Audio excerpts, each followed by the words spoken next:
Check, check.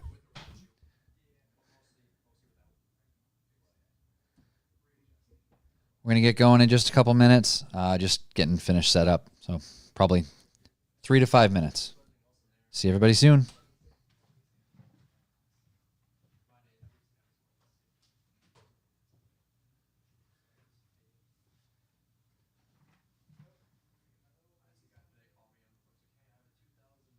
Do not come.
I'm gonna come.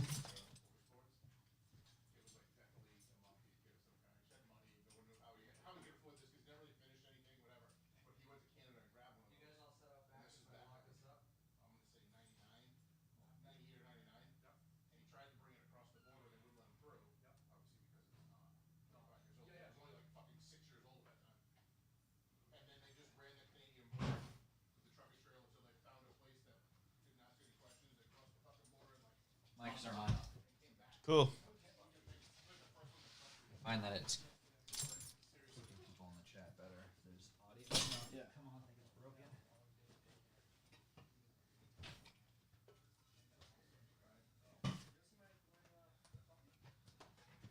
How's your day? It was fine until I saw your fucking shoes. Fucking kidding me with that?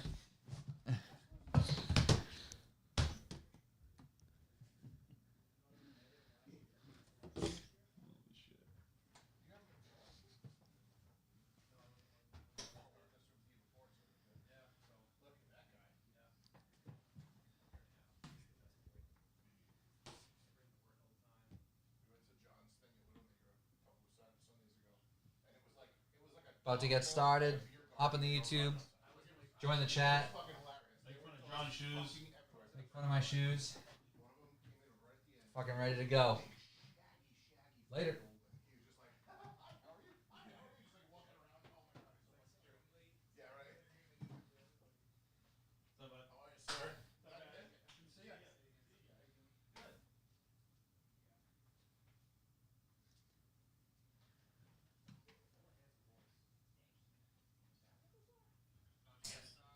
I just knew they were over there. You guys ready to suck this podcast's dick or what? Did you really say that? I said the mics are on. Don't say anything anti-Semitic or anything.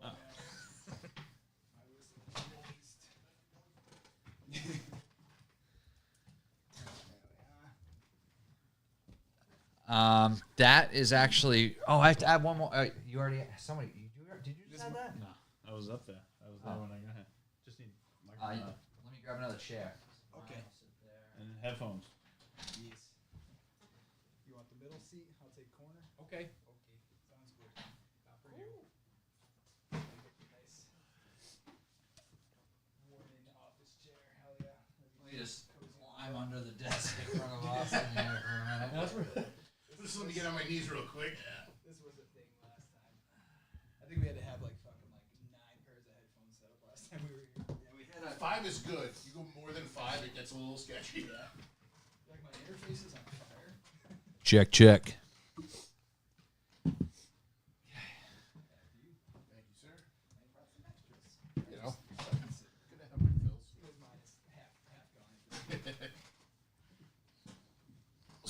behind the table pass here. True. Right behind the straight edge kid. He'll never know. Yes. Hide him with me. Out of sight, out of mind. You're welcome. I agree. Austin is so dreamy. Tim Connor's in the chat. Thanks, you're bud. tall enough. This chair's gonna make you look so much shorter. Is that one of you guys? I don't know. It's cold. That's a very cold water. That has to be somebody's cold water. Al, is this you, bud? Oh, that's Alan's. Yeah. Oh yeah, he was trying to steal your seat. I fixed it for you. I didn't want you to. Totally take this chair because you're super tall, and this one's super short. Oh no, that's the broken. Yeah, this is a very short one. I can be. Is there a We're at non-broken the door. one? We're at the desk switch in if there. you want. It's either that or Austin's like 6'12", so he can. Have I can just kneel down, maybe too, more that's height fine. than everybody else. I don't need a chair. Yeah, he's like, I don't need a chair. That one's seen better days, too. I'll stand the whole time. That one's better. Thank you. Austin's like, I'll just stand. You're towering over us. You'd be like the arbitrator. Alright, we good now. Who's in the early bird chat? We got Rick V Dub, Lisa Marie, Jacob Owen, Jacobo. Before. Tim Connors, Kim, Fuzzy. Hi, Lisa. Oh man, I should have brought my glasses. I can't read that at all. So deaf, I can't see a thing. Levels all right in everybody's headphones? Anyone need more snare or anything? Good? We need more cowbell. More cowbell? Enough cowbell. I want some pig tone, pig squeals. Mark, you ready to do the thing? Oh yeah. He's like, I just Oh, got here yeah. 6 minutes ago. I'm so ready. Do not come. Do not come. What? Kamala Harris, 2023.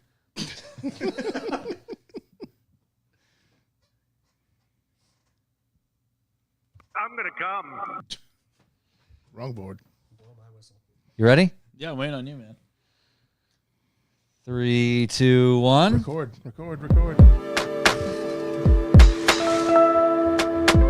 Just in the nick of time.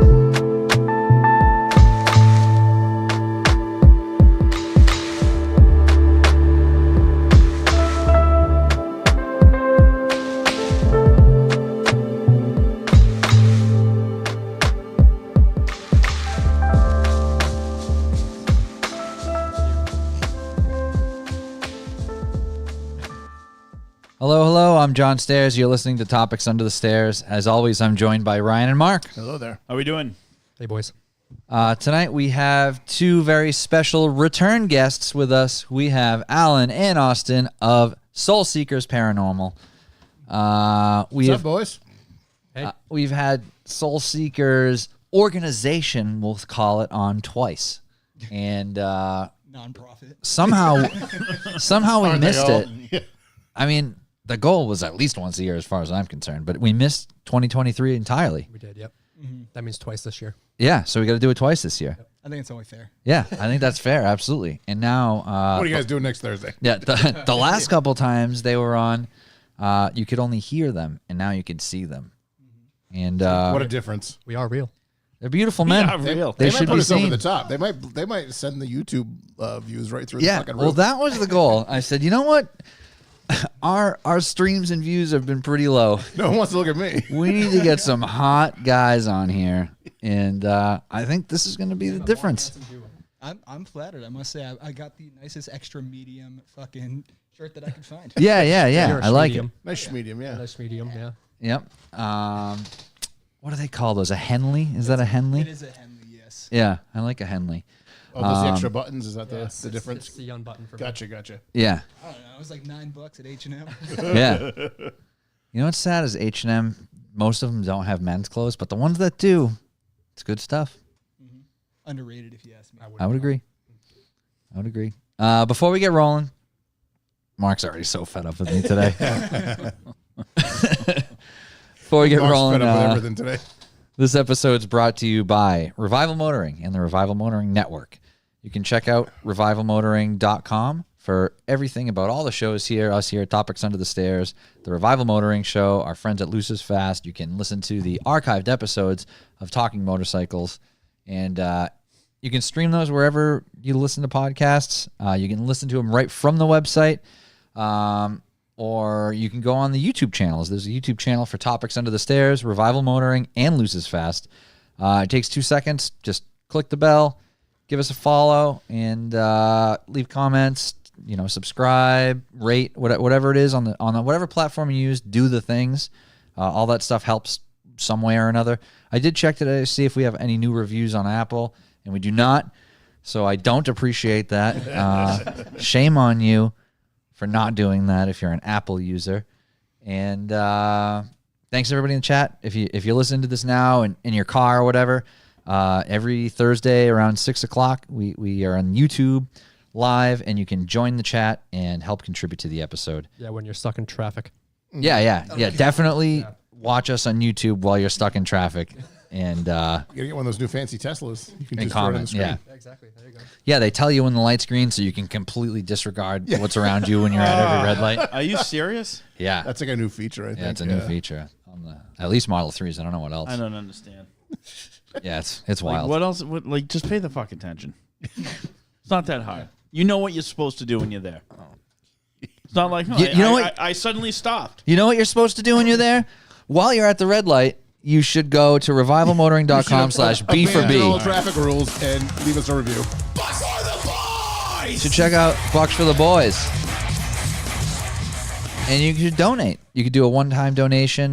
You could send that to info@revivalmotoring.com through PayPal, or you can go on Bucks for the Boys and do a sustainable couple bucks a month donation. And we greatly appreciate it. You can leave a message when you send that in. And it's a contractual obligation that it's read on the Revival Motoring Show. And if it involves us, usually Josh will tell me. And then I'll read it here too. Nice. We've hit some phenomenal numbers over the last couple of months. Yeah. Up in the high 30s. Yep. Even, I think at one point touched 98 cents. Yeah, the slippery slope with that is we want the streams up too. So you almost want the number lower, because if the number's lower, that means more people are listening too. It goes both ways. It could be construed It's a sliding that way. scale. It depends on how, Corey at NASA decides the numbers. Where'd you get this information? Well, it's just a Where'd you come fact. up with that? What do you mean? It's bucks per listen. If less people listen last week, then the bucks go higher. It's a scale. The donations change every making week. this math up. It doesn't. Yeah. It really is, yeah. It's like a subscription, math. kind of, right? Yeah. This is what happens when the NASA guy Like, I know retires. Yeah, people yeah, who if it's do the a math. monthly Exactly. thing, If right? it's the same money, And they listen at the same time. This is what I'm saying. what I'm saying is they do the listens every week. So never mind. It doesn't matter. So long story short, you can donate any amount, right? Yeah, you can Correct, donate yes. any amount or a sustainable donation through revivalmotoring.com/B4B. Once again, bucks for the boys. And we love it. 42069. Donate 42069 It again. happened. Do it Yeah. a second time. Oh, that did happen. It It happened. did. Oh, who's the Chad? So It's an involved story. it was an involved story. It's like it was my grandmother. But, No. Yeah, it's an involved story. It's a previous guest and a current host of a different show had a bet going back that which one would get engaged first, or whether the other one would get engaged ever. And it was a monetary value assigned to that bet. And then that person got engaged. It's like a Tomcats. And so now he is coming. The original guy who made the bet, He paid the our friend- piper. He did pay the piper, but they lowered the number to 42069 so that we could do the revival burnout thing and all that love stuff. that. So And the piper is Revival Motoring. correct. Besides that, as far as updates, 6/9, nice, is the next donut meet here at the Revival Motoring headquarters in East Providence. That's from about 9 to 11-ish. Come hang out here at Revival, have some donuts, coffee, and it's a great time. So if you can't make it to this one, there's one in July, August, September. Hit the Revival Motoring Instagram, and it has a full schedule of the donut meets for the rest of the season, right through the fall.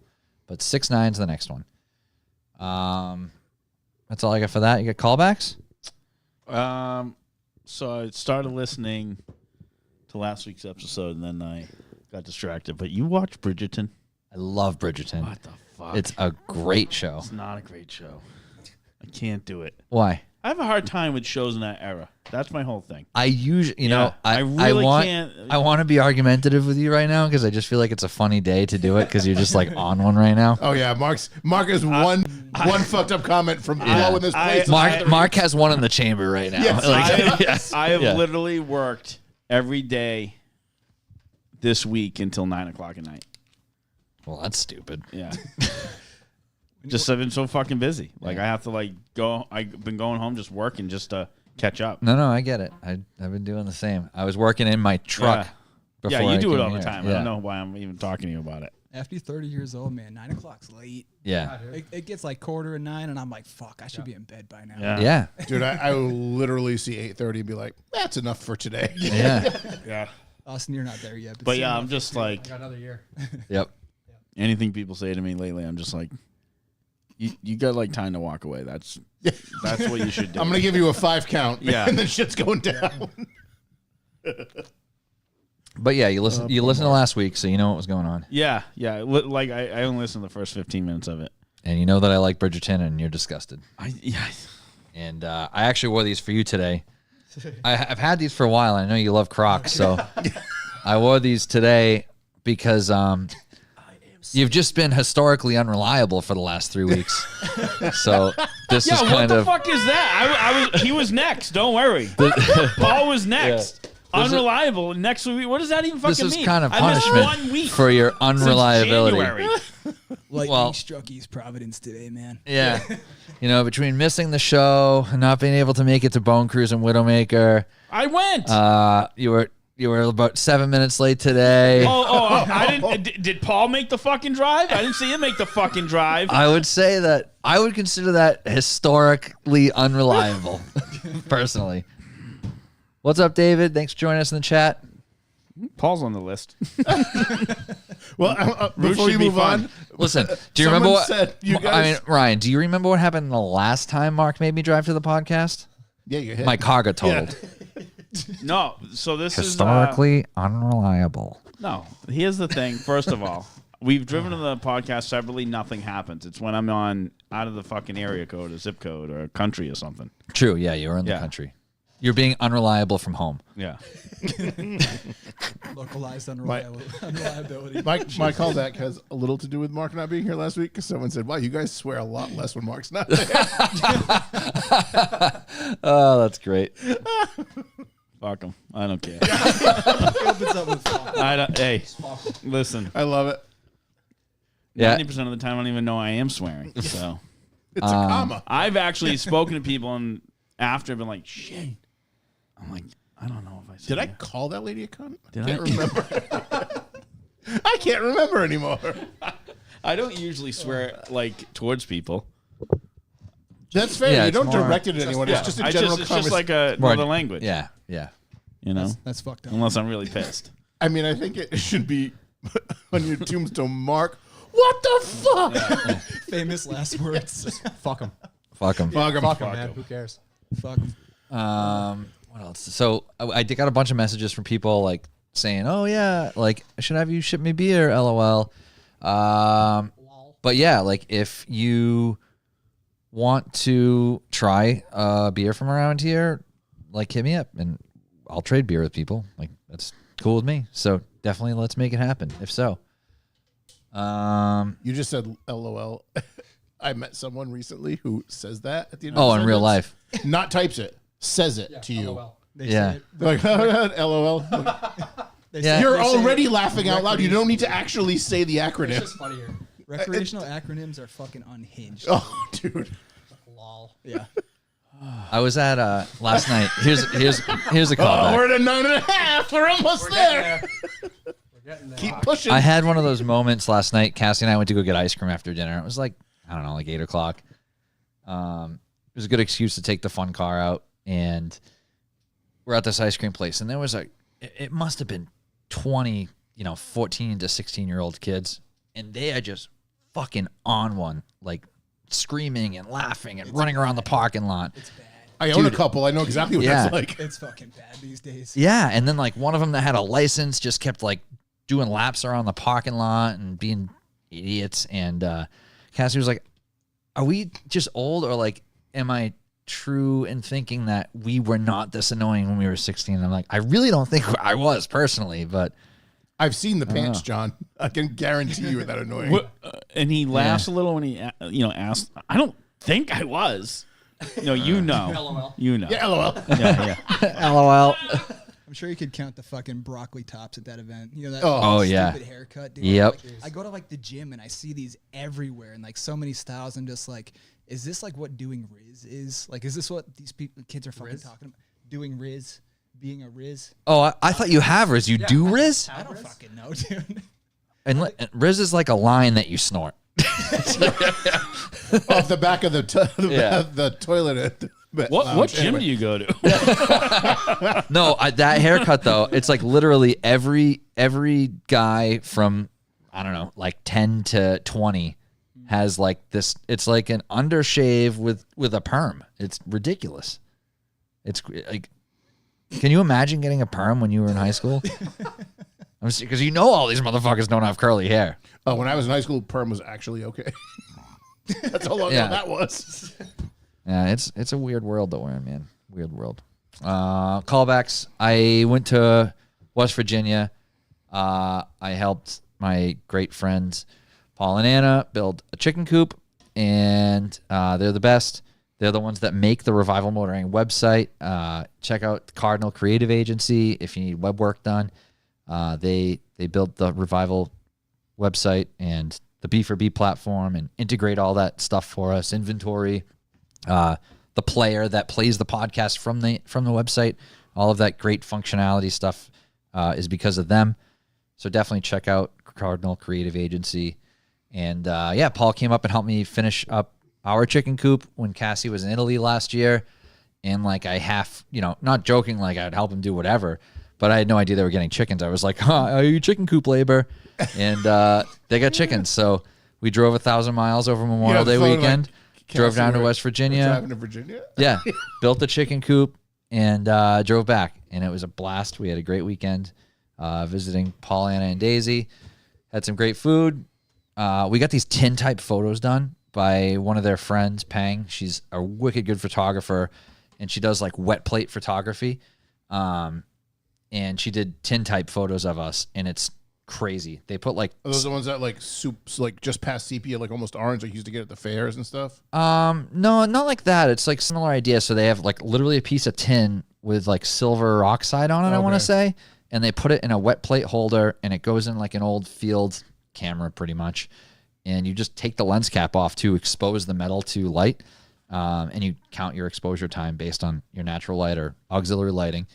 And then when you develop it in the chemical and then rinse it, whatever was exposed sticks to the plate or vice versa. Yeah. And then you rinse it and it comes off, and it's literally the photo etched into a piece of metal. That's really cool. It was fucking sweet. That's fucking wild. I've never heard of that before. Yeah. Who figures that out? Like, Dude, I'm gonna I don't shove this know. fucking tin can in here and see what Yeah, happens. it was crazy. So that was a super cool experience. So she did 3 or 4 pictures of us out in Anna and Paul's awesome yard. They live like on this incredible property. So You guys should have done the farmer holding the pitchfork. Oh, that would have been fucking rad. yeah, we did one just like sitting on a log in the woods, and it's my favorite one. It came out really cool. But yeah, it was a great weekend. Bone cruising was sick. I don't know if we talked about that yet. Last week. Oh yeah, we did talk about that last week. Yep. Is that where you were doing yoga? Yoga. Building, right? What is it? They do it in that building, right? Yeah, so at Widowmaker in Braintree, Cassie teaches yoga summer series. So it's the last Sunday of every month, pretty much June, July, August. So if you're in the area, want to do some yoga at the brewery, hit us up. I envy how dexterous you are. There's no fucking way. You could totally do it. My hamstrings are stuck at a 90-degree angle. No, I'm telling you, you could totally do it. That's the thing. There isn't a right or wrong. It's just doing it. That's the best part. I've been slacking. I was like going a couple times a week. There's no right or wrong. No, the postures are guidance, but it's not expected that everybody's body is as flexible as a yoga instructor. They're gonna come up, Well, I would hope come up to not. you and cram you to the ground if you don't comply with what they ask you to do. No, there's not. Yeah, I know. I know I heard a snap. There's Don't definitely ever some do that classes again. there's definitely some more intense classes than I was like, I do like hot power yoga classes, but it's like, if there's a posture that I can't quite get into, like there's modifications for certain things. Handicaps. Just call it what it is. Yeah, exactly. Exactly. Because I'm weaker. This is my posture. Just sitting I was just gonna be polite and ignore that it's called handicap. I appreciate it. I got you. What's up, Daniel? It's Mr. DJ. Thanks for joining us. Ryan, you got any callbacks? Not really. It's a pretty boring weekend. Just did some yard work stuff over the long weekend, and that's pretty much it. Boring is good. Oh, speaking of yard work, I blew my lawnmower up. That sucked. Yeah, I was trying to get the lawn all squared away for Anthony and Sarah house sitting before we left, and I had like probably 2 stripes left, and I just heard this awful noise, and I'm like, oh no, this isn't good. I'm riding, and about 30 seconds later, I just boom, and I turned the key back, turned it forward again, just no compression, Oh no! spinning like a freewheel. So Fucking chucked a rod, did you? yep. Well, is that everybody's first, like, something blows up? They're like, I'm just going to try to turn it on again. Yeah. Yeah. Does it seem like, is it actually blown up? That couldn't Yeah. have happened. That doesn't seem right. Yeah. Yeah. I had a buddy total his car in front of me into a ditch, airbags deployed, running. Fucking, I walk up to him, I'm like, dude, are you okay? He's like, the car won't turn on. Yeah. I'm like, why get out, dude? The motor's over there, bro. I had the same lawnmower you had. TD's. It's common. TD says my mic cut out. Blew up the lawnmower. Yeah, my ride-on lawnmower. That happened I to had you? the same one. I didn't blow a rod, but there was oil getting to the into the cylinder head, like Yeah. after like it's Smoking like a freight train. that, and would gum up the spark plug. Oh, and, yeah. and then I cleaned it off, put it back on. Within a half hour, just shut down again. Mine had been smoking for a while, so I think it's been losing oil Yeah. for quite some time. Yep. So I've been on the insurance fraud or some shit. I don't know what we're talking Oh, about maybe there. to get your lawnmower replaced. Oh, yeah. Homeowners insurance. No. I've been keeping an eye on Marketplace. I did mow the whole lawn with Craig's push mower the other day. Oh. How long did it take you? About 3.5 hours. Your whole lawn? Yeah. 3.5 hours? Yeah. Straight through. Yeah. With some vintage Maybe 3 farming hours. equipment. But Wow. I'll call it 3.5, but that was like edging too. I did my edging afterwards. But yeah, I was out there for like 3.5 hours. Okay. It sucked. Well, Craig's trying to tell me that it will take him 2 hours to hand mow his whole lawn, and I don't think that's. It's probably not too. I thought that was bullshit too. So I'm gonna have to mow both your lawns for free, just to prove a point. Yeah. I thought what Wow, Craig. what a great ploy that is. Right? I thought Craig was full of shit Hey, too. Mark, you, and I was you can't kind do of. my lawn in 3 hours. Yours Come on I down. cannot. I bet you I can't. Yeah. Yours I cannot. But yeah, no, I had been giving him a little bit of shit about that, but I think. So I need to just mow my lawn with my push mower and be like, see how long it really takes. Give it a me. minute. Yeah, see what Yeah, and happens. be like, fuck, it took that long. See, here's the disconnect. When I hear push mower, I think of the old school, like multiple blades on a rotary system. Yeah, like, we have one of those too for some reason. What the fuck? Why? I don't know why. I don't know why. That came with my in-laws got one. I think I took their. That's push what they mower. call like a garden real mower? decoration. Yeah, like, Yeah. You take that and you lay it in the garden Yeah. all rusty and it looks, Yeah. cool. no, this, and is- that's this, where this, that belongs. This one has a goddamn bagger to it. What the? On a I fucking- know. I none of it makes sense. The trash bag you just put on the back of it. You want to hit the news? Yeah, I don't have any, but yeah. I got a funny one.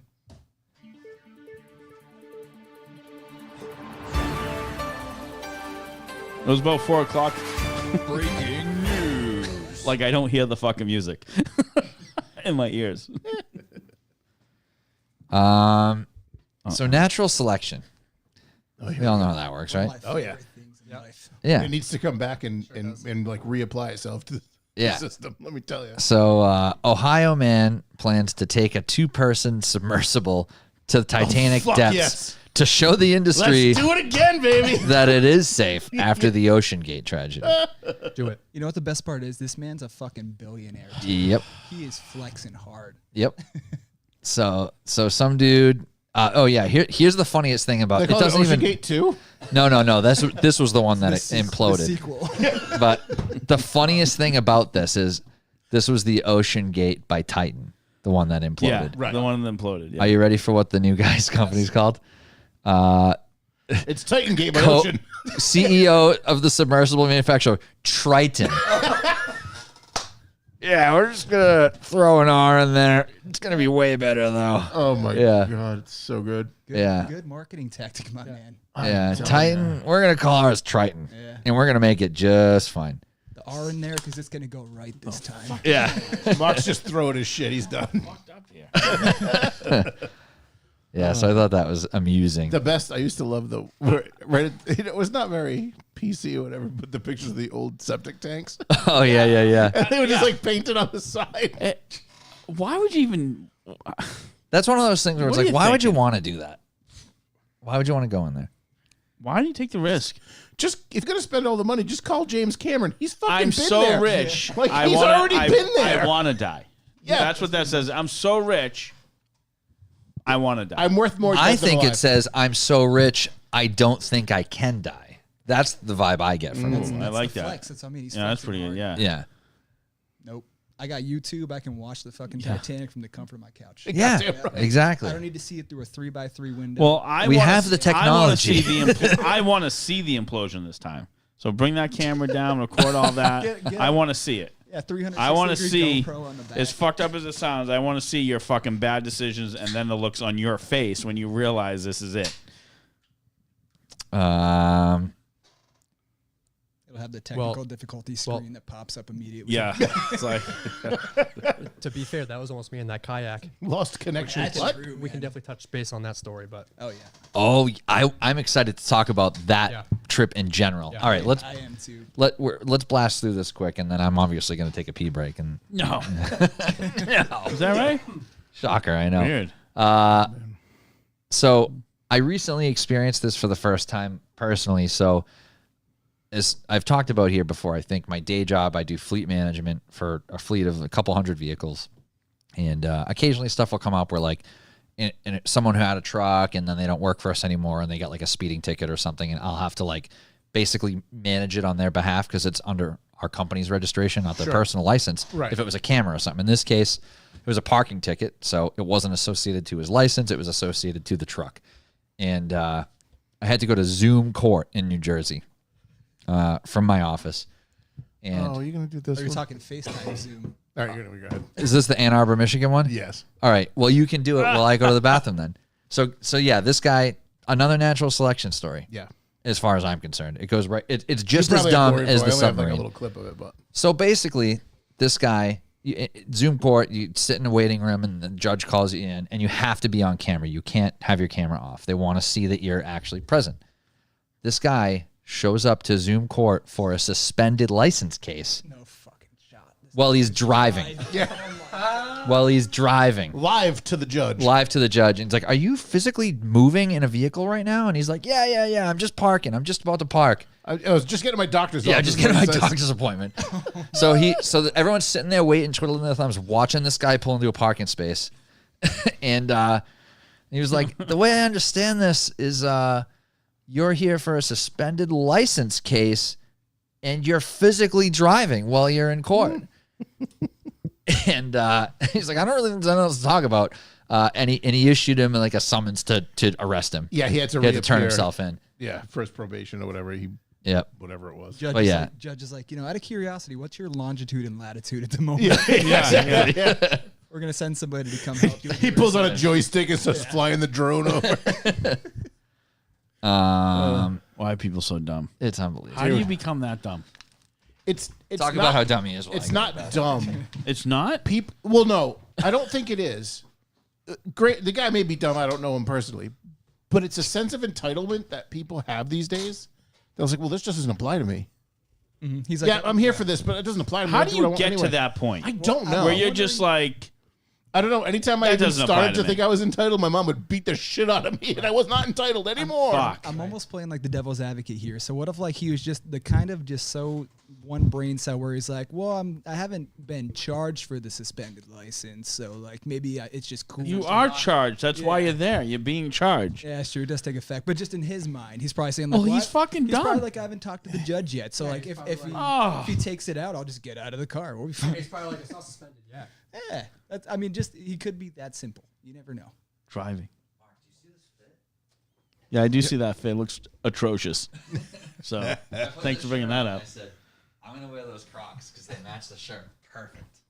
Is that what you think? You think Magic Prayer? What is that fucking shirt, anyways? Dude, the movie The Craft?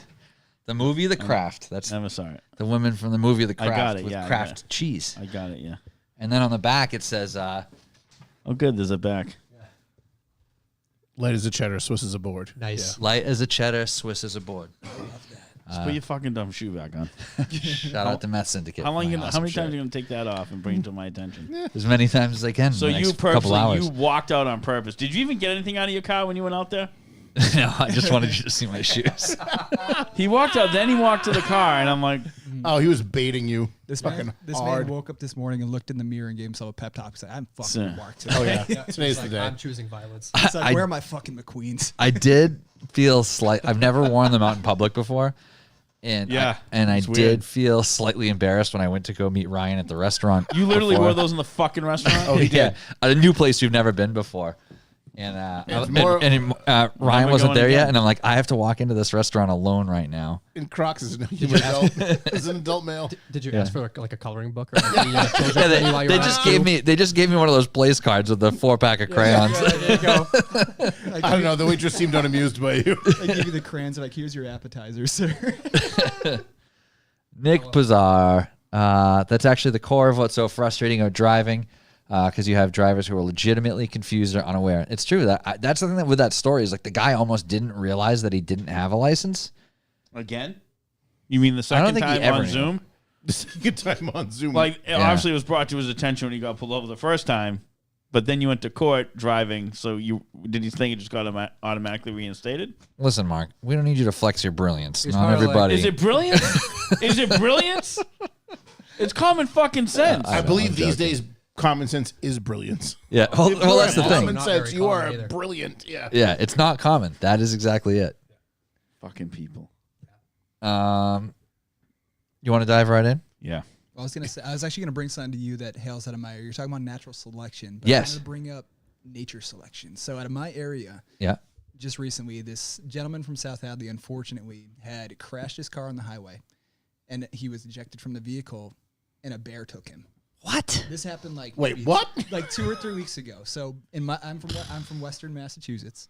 So this guy, 31 of South Hadley, crashed on the highway, was ejected from his vehicle, and a bear got to his body and did what it did with it. Was he okay? Was he dead when he was ejected? We assume so. Okay. We assume so. It didn't make much. You know, the ad, the news article itself said a bear had made contact with the body before units arrived. So That bear was waiting. That bear First That bear sabotaged the highway looking for a meal. As Right? that bear did. That's what I'm saying. Like, Wow. I don't know why you're saying natural selection made me think of that, but like, what a fucking double whammy, man. That's a crazy Dude. story. Yeah. The bear's out there holding branches in front of people's cars.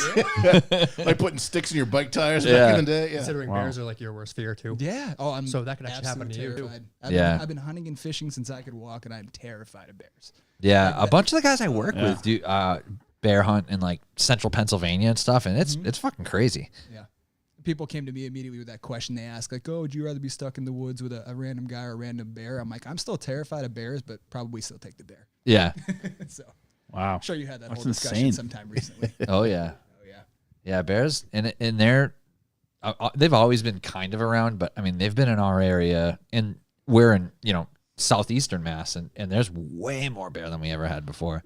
Yeah. How about out by you? They're up yeah. they're out there Oh, quite yeah. a bit, or Yeah, my brother sent me a video maybe a couple months ago. This like 400-pound fucking unit right outside his door. Oh no! There was like maybe You throw the deadbolt, and in your mind you're like, this will do nothing if he decides he wants to come in. Like this deadbolt is useless. well, I'm in this like Facebook chicken group, and so many people.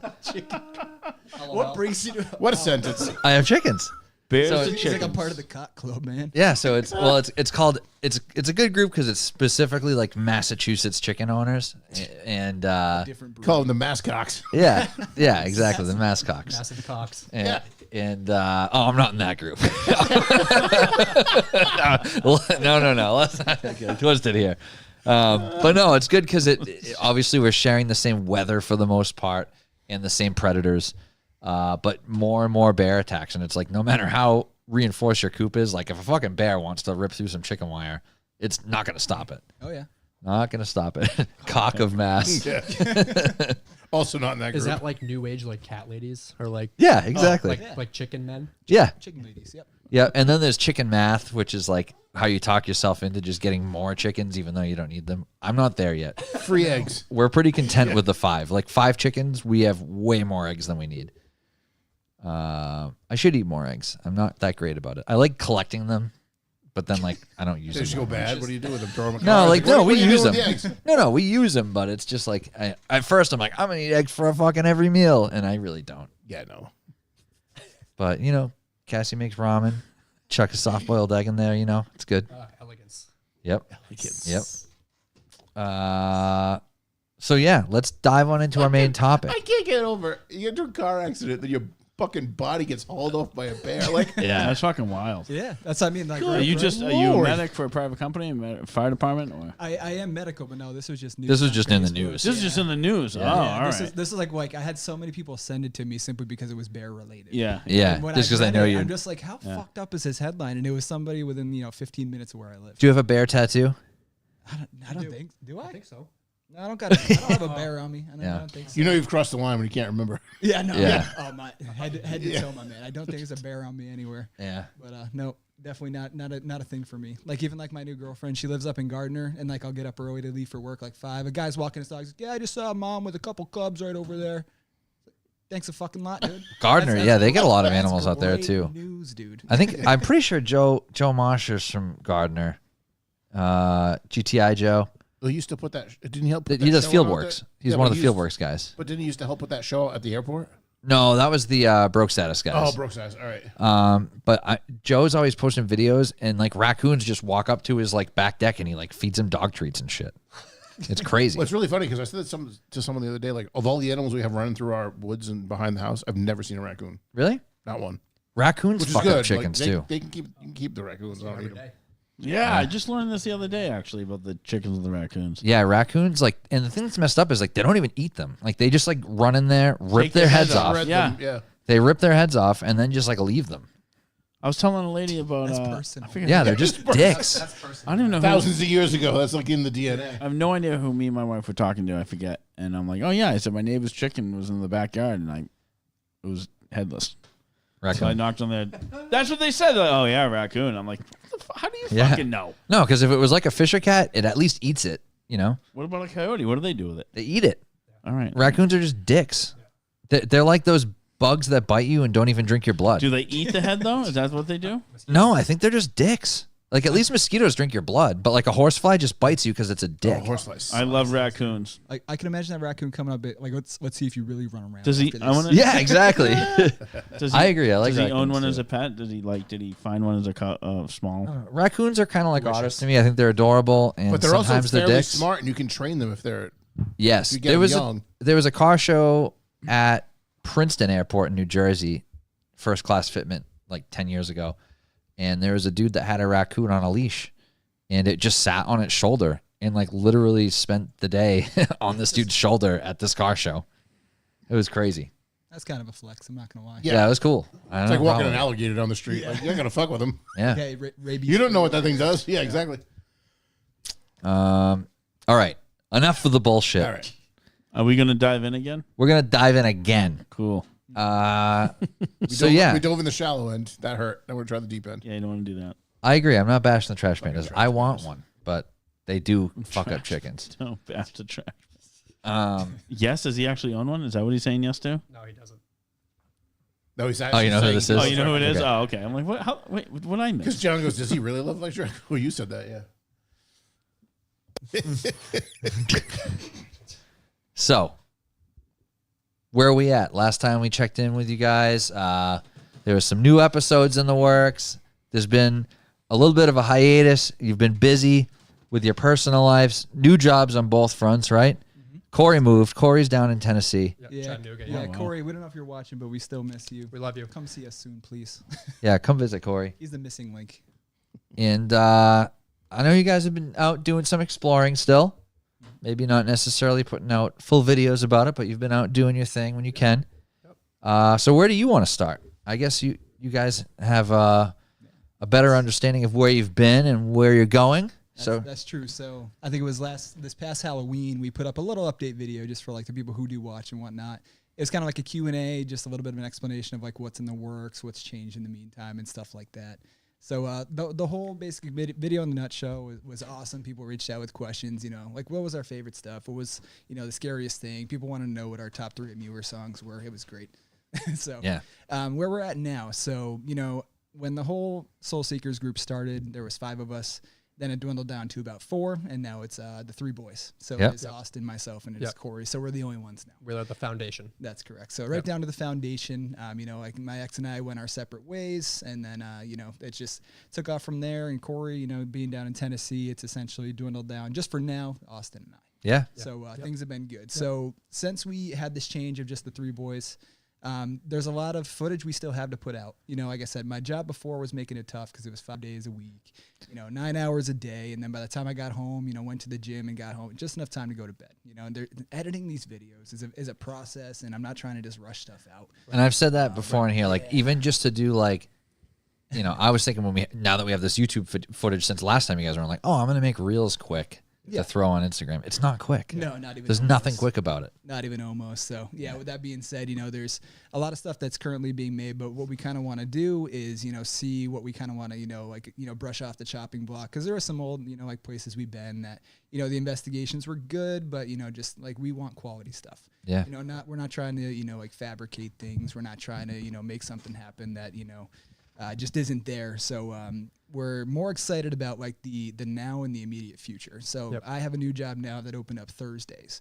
So having that 1 day a week is just so fucking good for mental health and just doing all the shit you need to. And I wanted to dedicate those days to start editing because Lord knows it takes forever. Yeah. So we have probably about Good for future topics under the stairs episodes too. Exactly. Yep. So we did put it out an episode between the last time we saw you and now. So it's episode 5. Yeah, we put out 1 episode. Yeah, since so we saw you last. 1 episode Wow. and our Q&A update video. so 2. But the last place that we investigated was an incredible location. We actually went back a couple more times after that, which is some future footage coming out soon. Sweet. But yeah, the last one that we had gone to, it was such a crazy investigation. And like after that, like, it was like we had a little teaser of going into the the second episode, but then like I said, we had all these changes with the team and life stuff and that. So as of now, like I said, we have tons of investigations that are already in the books coming up. Yep.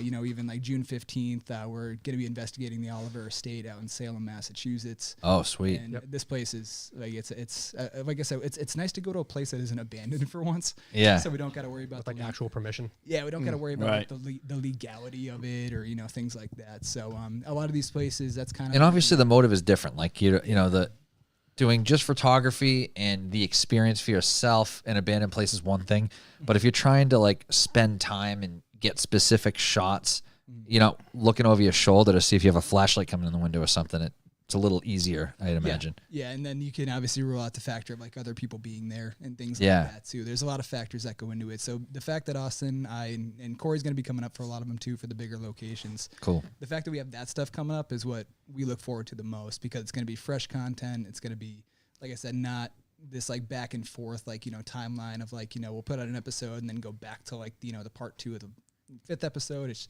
just it's hard to put the timeline together. So we're focusing on now and like what's in front of us.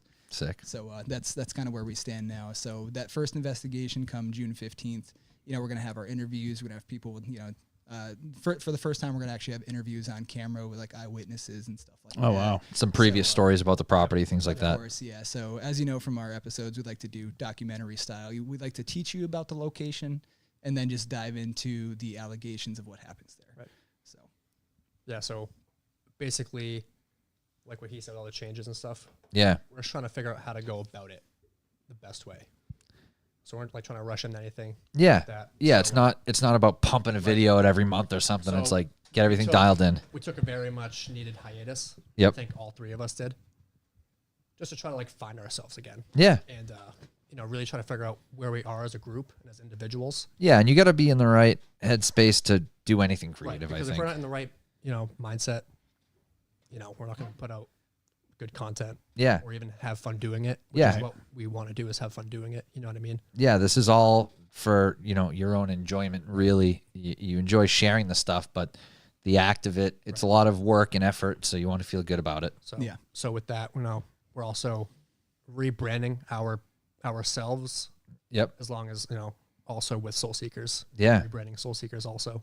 Nice. 'Cause we initially do it we want the viewer to be just as involved as we are. So like the whole idea behind it is, having that very DIY aspect, that very first person view. Yep. Because the amount of people that would want to go with us on these investigations, they want to do these things and they just can't. So like Austin and I had this idea where it's like, all right, well, let's kind of film this in a style where you're there with us. Yeah, like first person view. Very yeah. DIY. Yeah. So we've gotten a lot of new equipment since the last time we filmed. We've gotten I had a whole DSLR converted to full spectrum. Yep. So that way we can have, DSLR quality video. Which we have yet to use. Which we have yet to use, it yeah. yet, So it's going to be full night vision, and Oh, wow. So the 15th will be the first time you use that. correct. Yeah, we have that, and we've got like new REM pods, new tools and stuff. I actually brought some stuff with me just to show you guys. Oh, hell yeah. We So- can stick it up on the camera. That'll be nice. So we've been busy. Still like updating stuff, doing that. Just not as much as pumping out videos, but we have so much in the backlog. And both of your schedules have improved to allow for more time. Yeah, and this is new. So Yeah. getting through the colder months too. The cold months are hard because a lot of the places we were doing were abandoned, and it's cold up here. You think it's like negative. You think it's 20 cold degrees. outside? It's colder in there. Yeah. So a lot of people be like, "Hey, you gonna record anywhere new?" It's like, well, the minute we get there, everything dies. because it's so freaking cold that the batteries just drain so fast, and we're cold, and our breath's getting all over the place, and their snots are running. It's like, I don't want my boogers on YouTube, man. Yeah. We gotta look good for this. And then with this investigation, the 15th, is it? June 15th. This resource has a lot of other opportunities for us as well. Nice. New locations, new people. Yeah. So it's a good door to open up. And just in Salem in general, there's so much historical value for New England in general. Yeah. Absolutely. So there's so much history here. Yep. Yeah. So some places we do have coming up. So that's one of them, the Oliver Estate in Salem. We have the Connecticut Trolley Museum. That's another place that we're going to be investigating. I think it's in East Windsor. Yep. And then we've got, we're actually going to be going back to where we filmed episode 4. A place I still can't say the name of. It's still abandoned, but we're good friends with the property owner. Yep. She wants us back there. Nice. Was that the old school? That was the asylum. The asylum. Okay. Yeah, the asylum, and it's further south than here. Yep. But she wants us back there because episode 4 was probably one of the craziest investigations we had. For sure. Yeah. It was, Absolutely. And I think less is more in this aspect. So having just myself and Austin, or just Austin and Corey, is going to be really good for this kind of thing. Yeah. And this is a place that even they just had Matt Rife investigate there. Oh, wow. Yeah. So this place is a real deal. So we're going to be going back there soon as well. So we have a lot of stuff that's, like I said, coming up, and we're, like I said, just we broke everything down, we built it all back up, and we're just ready to get back into it. And let me add too is, since Corey also moved to Tennessee, Yeah. that opens doors down there for us too. I was going to ask Yeah. that if he's like got his eyes open. I'm sure he has his eyes open down there for things. So, I mean, he's definitely going to come up here when he can for like the bigger ones, but he's also down there, putting in his work. Yeah. Scoping out new Yeah, locations, scouting some meeting areas and people, stuff. like that. So that's huge for us too. Are you guys going to try to get down that way? Yeah. Nice. Oh, Absolutely. absolutely. Yeah. I was just down last weekend in West Virginia and driving through like that stretch of Maryland near like the Battle of Antietam and Gettysburg and stuff. It's like, man, the history in these places is crazy. Like you just feel it driving through the town, like these old, 1800s stone houses and stuff. It's cool. I look forward, places like that are so cool to, me specifically, because I'm prior service. I was in the Air Force for 8 years. Yeah. So we've been to locations that have military history or like a military presence and things like that. Like even, so off of episode 5, I'm not sure if you guys got a chance to watch that or anything. Which location was 5? I don't remember the So numbers. it was titled Science Club. Okay. Yep. So you did watch this one. So that area, we went to a different location, and the spirit that we connected to was prior service Army. Oh, And, wow. Yeah, so that was cool for me. So these places that have like old military history, it seems like when you connect to them and say like, hey, I'm prior service, tell me a little bit more about what happened. It's like they seem to light up to that kind of thing. So anywhere that's like that, I personally look forward to. And then having Corey down in Tennessee, we also, with our recent update video, is we let our viewers know and whatnot. Like, if any of them have any interest in the paranormal or actively are investigators, we want to collab with people. Yeah. Anybody who have YouTube channels or just do it recreationally, we invite that because, like I said, we don't do this. We don't charge people. It's more or less a hobby that we want to get other people involved in that want to but just won't. We'd also love to bring on some guests too. Yeah. Like outsiders. If you want to come along. Yeah, that'd be sweet. Actually, experience it, feel it. Yeah. Love to bring you guys on to get that outside aspect of it. My wife and I were talking about it the other day. She's like, "Oh, what are you doing this week?" And like, Austin and Allen are coming on doing talking about Soul Seekers. She's like, "Oh, didn't they say we could go with them sometime?" I'm like, "Yeah, we talked about it." And she's like, "We got to make that happen." So she's all pumped to do it. I mean, next one we come up with, you guys. I'm a big wuss, so She'll have to drag me. Cassie, this is us formally inviting you and John. Yep. Okay. They could probably come to, the house we've been doing, the mansion. They can go wherever they want. They just got to that show one. up. Yep. That's true. Is the mansion where that wonderful picture of you two from today was? Oh, that Looked like an indoor pool or something, maybe. No, that was No, that was some abandoned mansion. Oh, That okay. we just kind of photographed, yeah. Yep. that place is fucking awesome. Yeah, the pictures of that place look wild. Yeah. Yeah, so for people who don't know, when we're not investigating, we explore a bunch of abandoned locations. Like Austin and I, over the last 7 years, 8 years. Yeah, 7, 8 years going on now. Yeah, we've been hundreds of locations, and that's kind of especially together. That's kind of how we got into paranormal in the general. You were more into it before I was. Yep. I've been doing it for 10 years, actually. Yeah, 10 years for you. And then, you'd go to these abandoned places and this shit would just start happening. I'm just like, let's kind of look into this a little bit more because you get to a point where you're just like, what the fuck? Yeah. Like, you can not explain what happens in front of you. And we talked about it for a long time, too. You know, we're like, oh, we should start up something. We should do it. We should do it. And then. Yeah, more than just the abandoned photo stuff. So, because I didn't want to take away from, my photography and exploring. Yeah. So we kind of kept them separate. Yep. So during the day, take your pictures, explore, and then at nighttime. Yeah. And there's probably a lot of overlap with the locations too. Yeah, of course. Places aren't just abandoned to be abandoned. Right. I mean, there's a lot of the time creepy stuff going on. Yeah. They left for a reason. Oh, yeah. That's what's so wild with the abandoned mansions though. It's I know some of the pictures I've seen with a garage with cars in them that are like time capsules. Did you just literally walk away? Yeah. Just fucking done. That's what it seems like. It's insane. There's that one recently. There was an M5 just sitting there, just Yeah. thrown in the garage. No reason, just abandoned. That's so weird. Oh, wonder it's like the why. one with the if I can find it. Was that the Mercedes SUV? I think in one of them. Oh yeah, that was New York. Yeah. Yep. That was a long trip too. Yeah. So the one that I was really excited to ask you guys about, because I just have this thing with all these little offshore islands. Every state has a few. Obviously around here, Martha's Vineyard, Nantucket, Block Island, the ones that you know about. But there's a million other islands, and even just in Boston. I think Alan should take his father. I'll let you guys take a wild guess who David Gwynn is. I would assume that's your dad. That's my father. Yeah.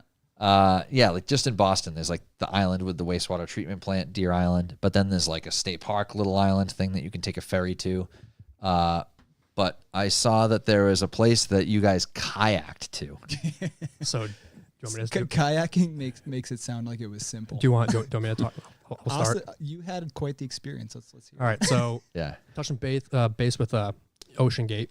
Yep.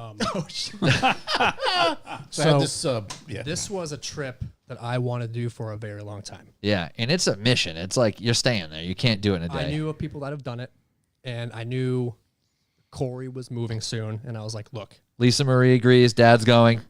And I was like, before Corey goes, Yep. this is the last trip I want to do with the boys. Yeah. We've been talking about it. Let's just do it. So, Yep. So we discussed and scheduled. We found out a weekend that worked. We all met up in Boston, pre-dawn. It was 4:35 in the morning. Yeah. Now, I need to preface this with this island isn't just hey, when you get there, you're good. This is an island where if you're caught there, Oh yeah. it is big felony. Oh yeah. It was big felony charge. Yeah. You know? Private property. This is the government gets Yes. involved. So Okay. That's why allegedly we went there. Allegedly. Yeah. Allegedly, we Mexico. did see. It's off Yeah. the coast of Mexico. Yeah, it's in So Mexico. So Yeah. it's in the water. So we get there, and of course we have to go early. So out of the public eye. so we all take Alan's kayaks. He loaded up 3 kayaks, Yep. went on the shore, and set off. And mind you, this is my first time kayaking.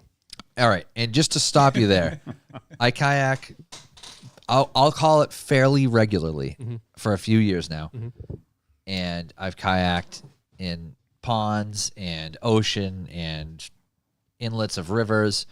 When you're kayaking on open water in the ocean, it is not like kayaking in a pond or a lake. Oh, It is absolutely not. a lot harder. You're soaked. No matter how stable you sit, you're getting water fucking dumped on you. Oh, yeah. You're trying to carry gear.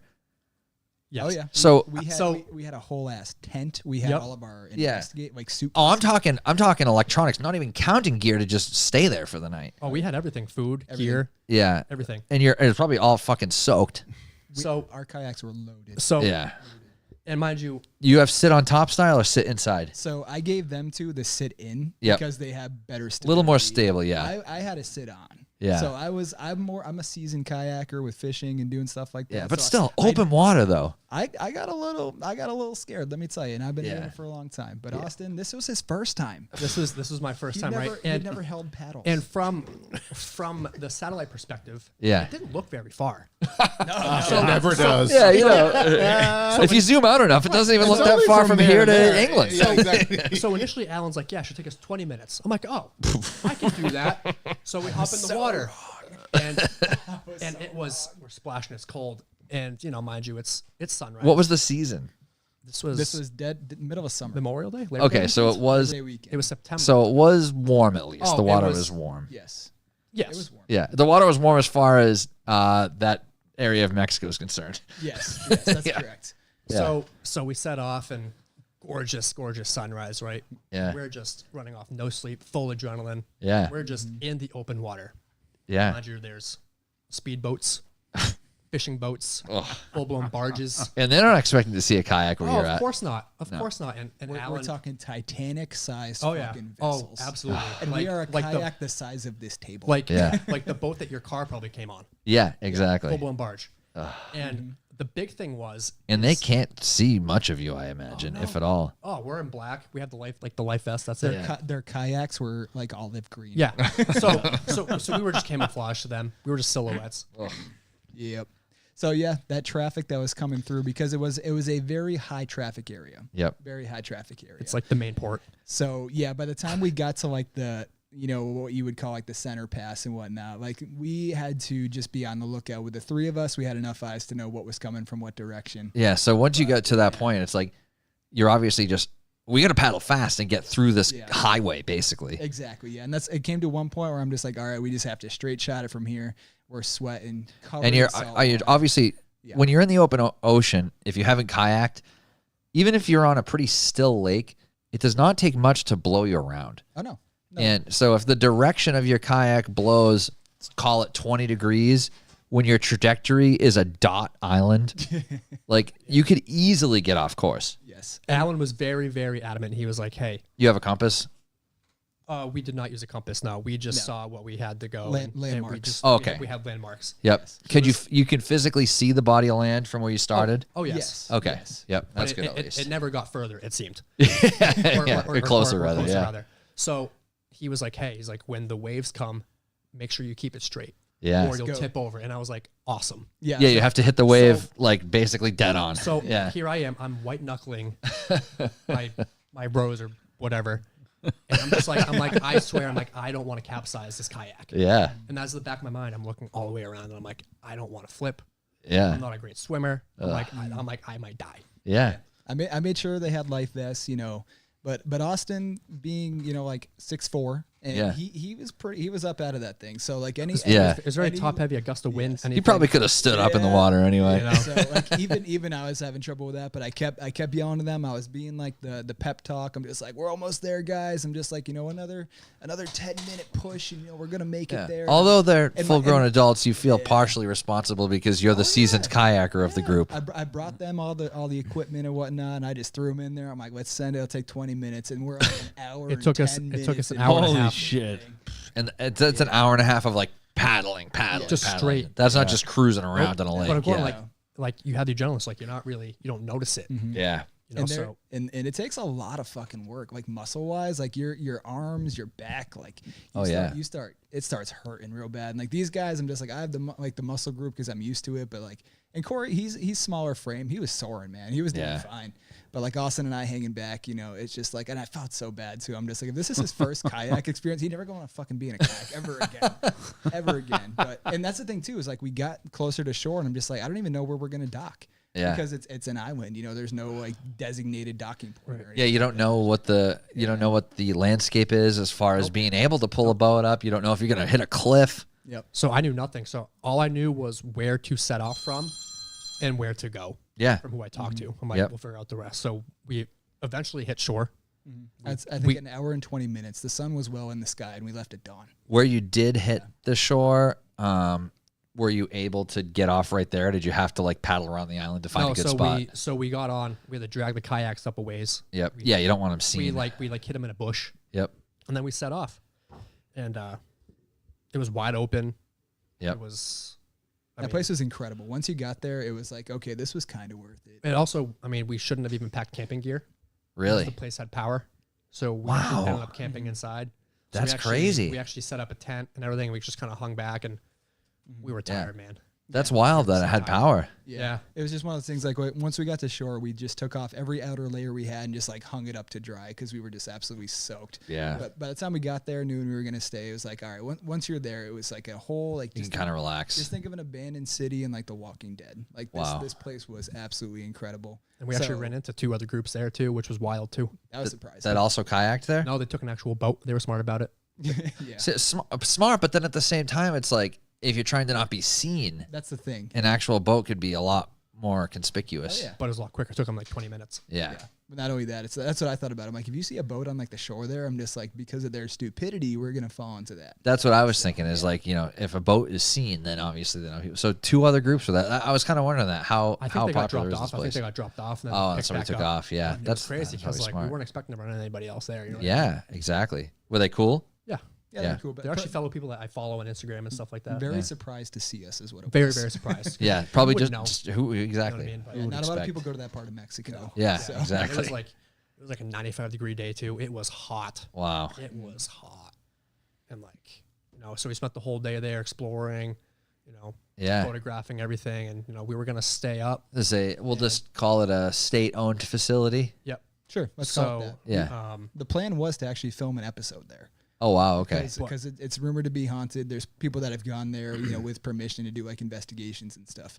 So Yep. that was the idea. But by the time we got there and we're soaked and we're fucking miserable, I'm like, let's just chill. Let's just enjoy it while we're here. It was like Yeah. 8 or 9 at night, and we're ready for bed.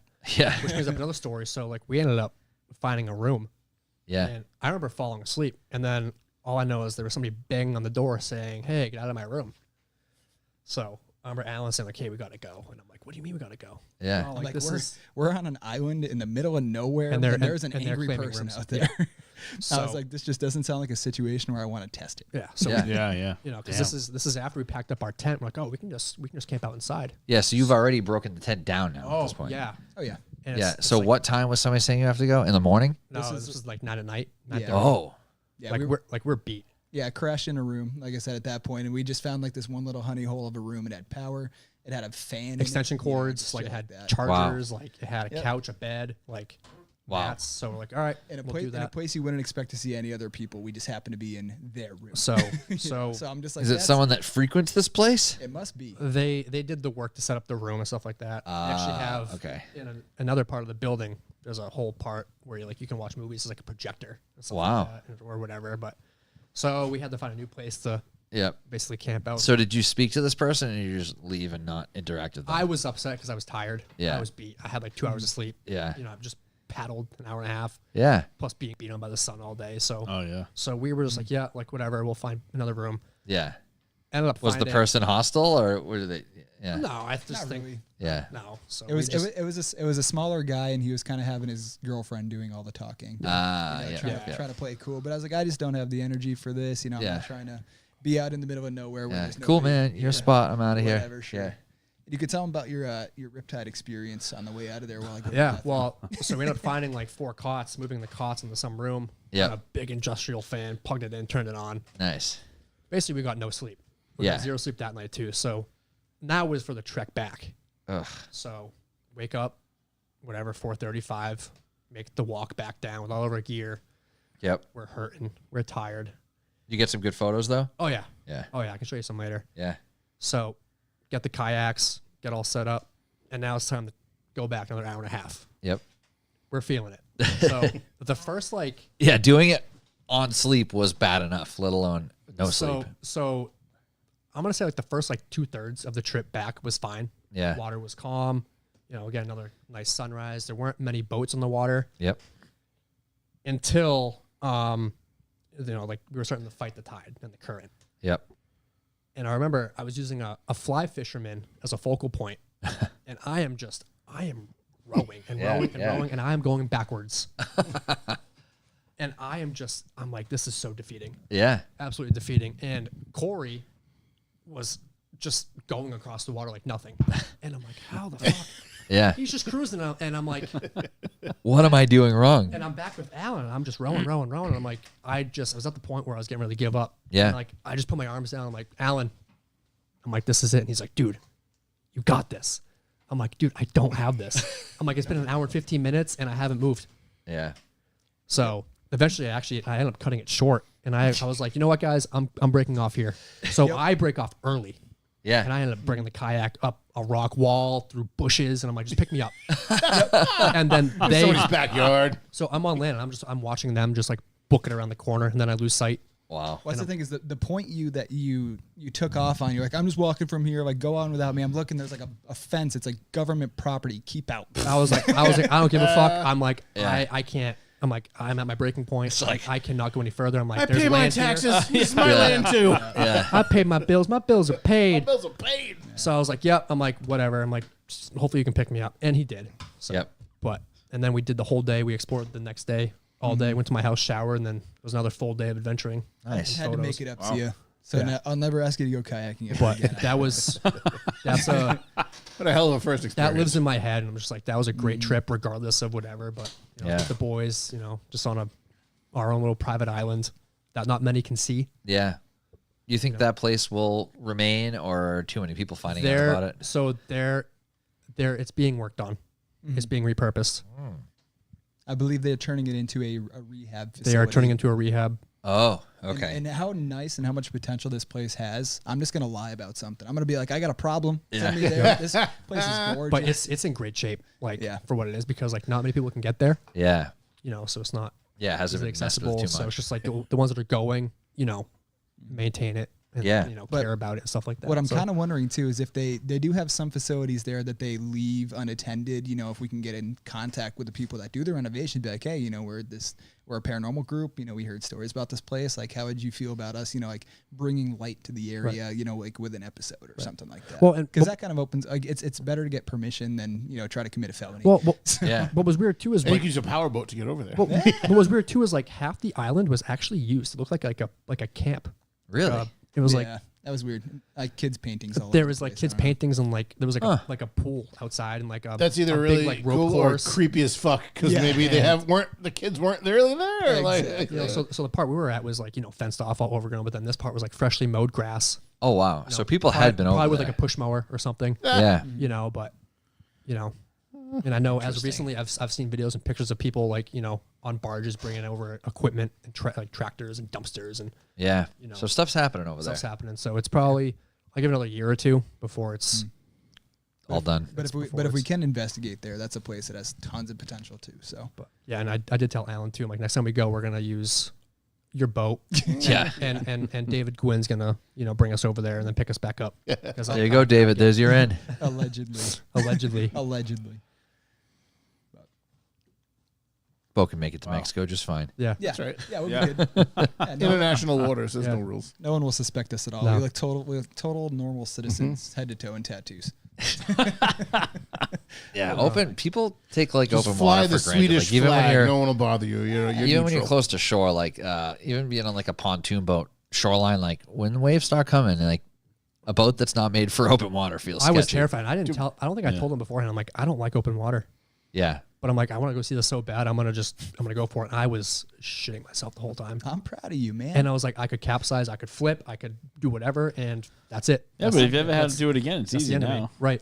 right? I could just float to shore. There's You know what I there's mean? a place in Plymouth that we kayak regularly that like 9 times out of 10 it's fine, but like if there's any slight chop or a lot of boats, it sucks. We kayak across Plymouth Bay and we put our kayaks in somebody's yard illegally and then go to a private beach, Allegedly.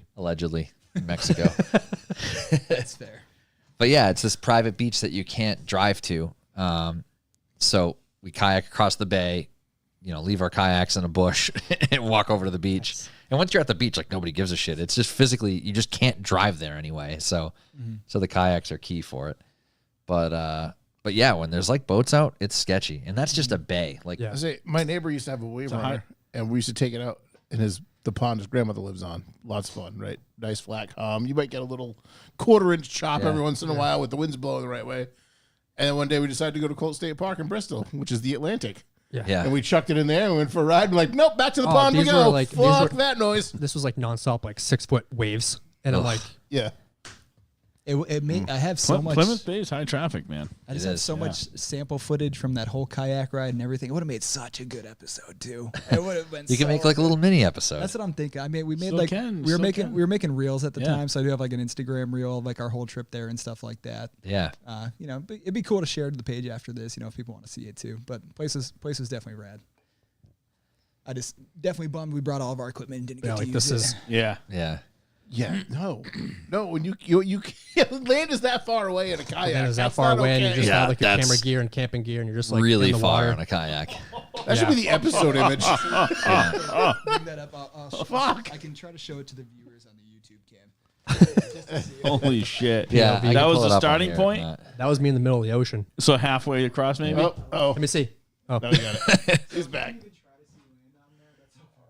Yeah, it was far. but Wow. Oh, that was man. crazy. But luckily, the ones that we have coming up are about 20 miles from me, so we're fine. We can drive to those ones. That's nice. Yeah, definitely excited about that. Yep.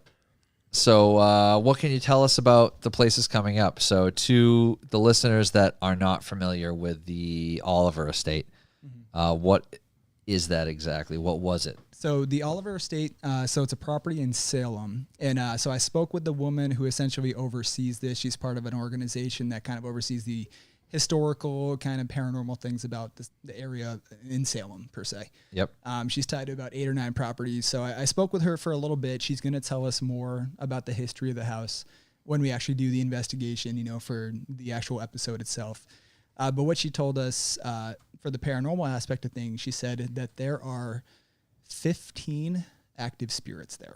Oh, wow. And there is one that So, is, repeat spirits, if yeah, you will. not only that, but there is one that she claims is non-human. Huh. So she has one there that she says we need to physically sign a waiver for.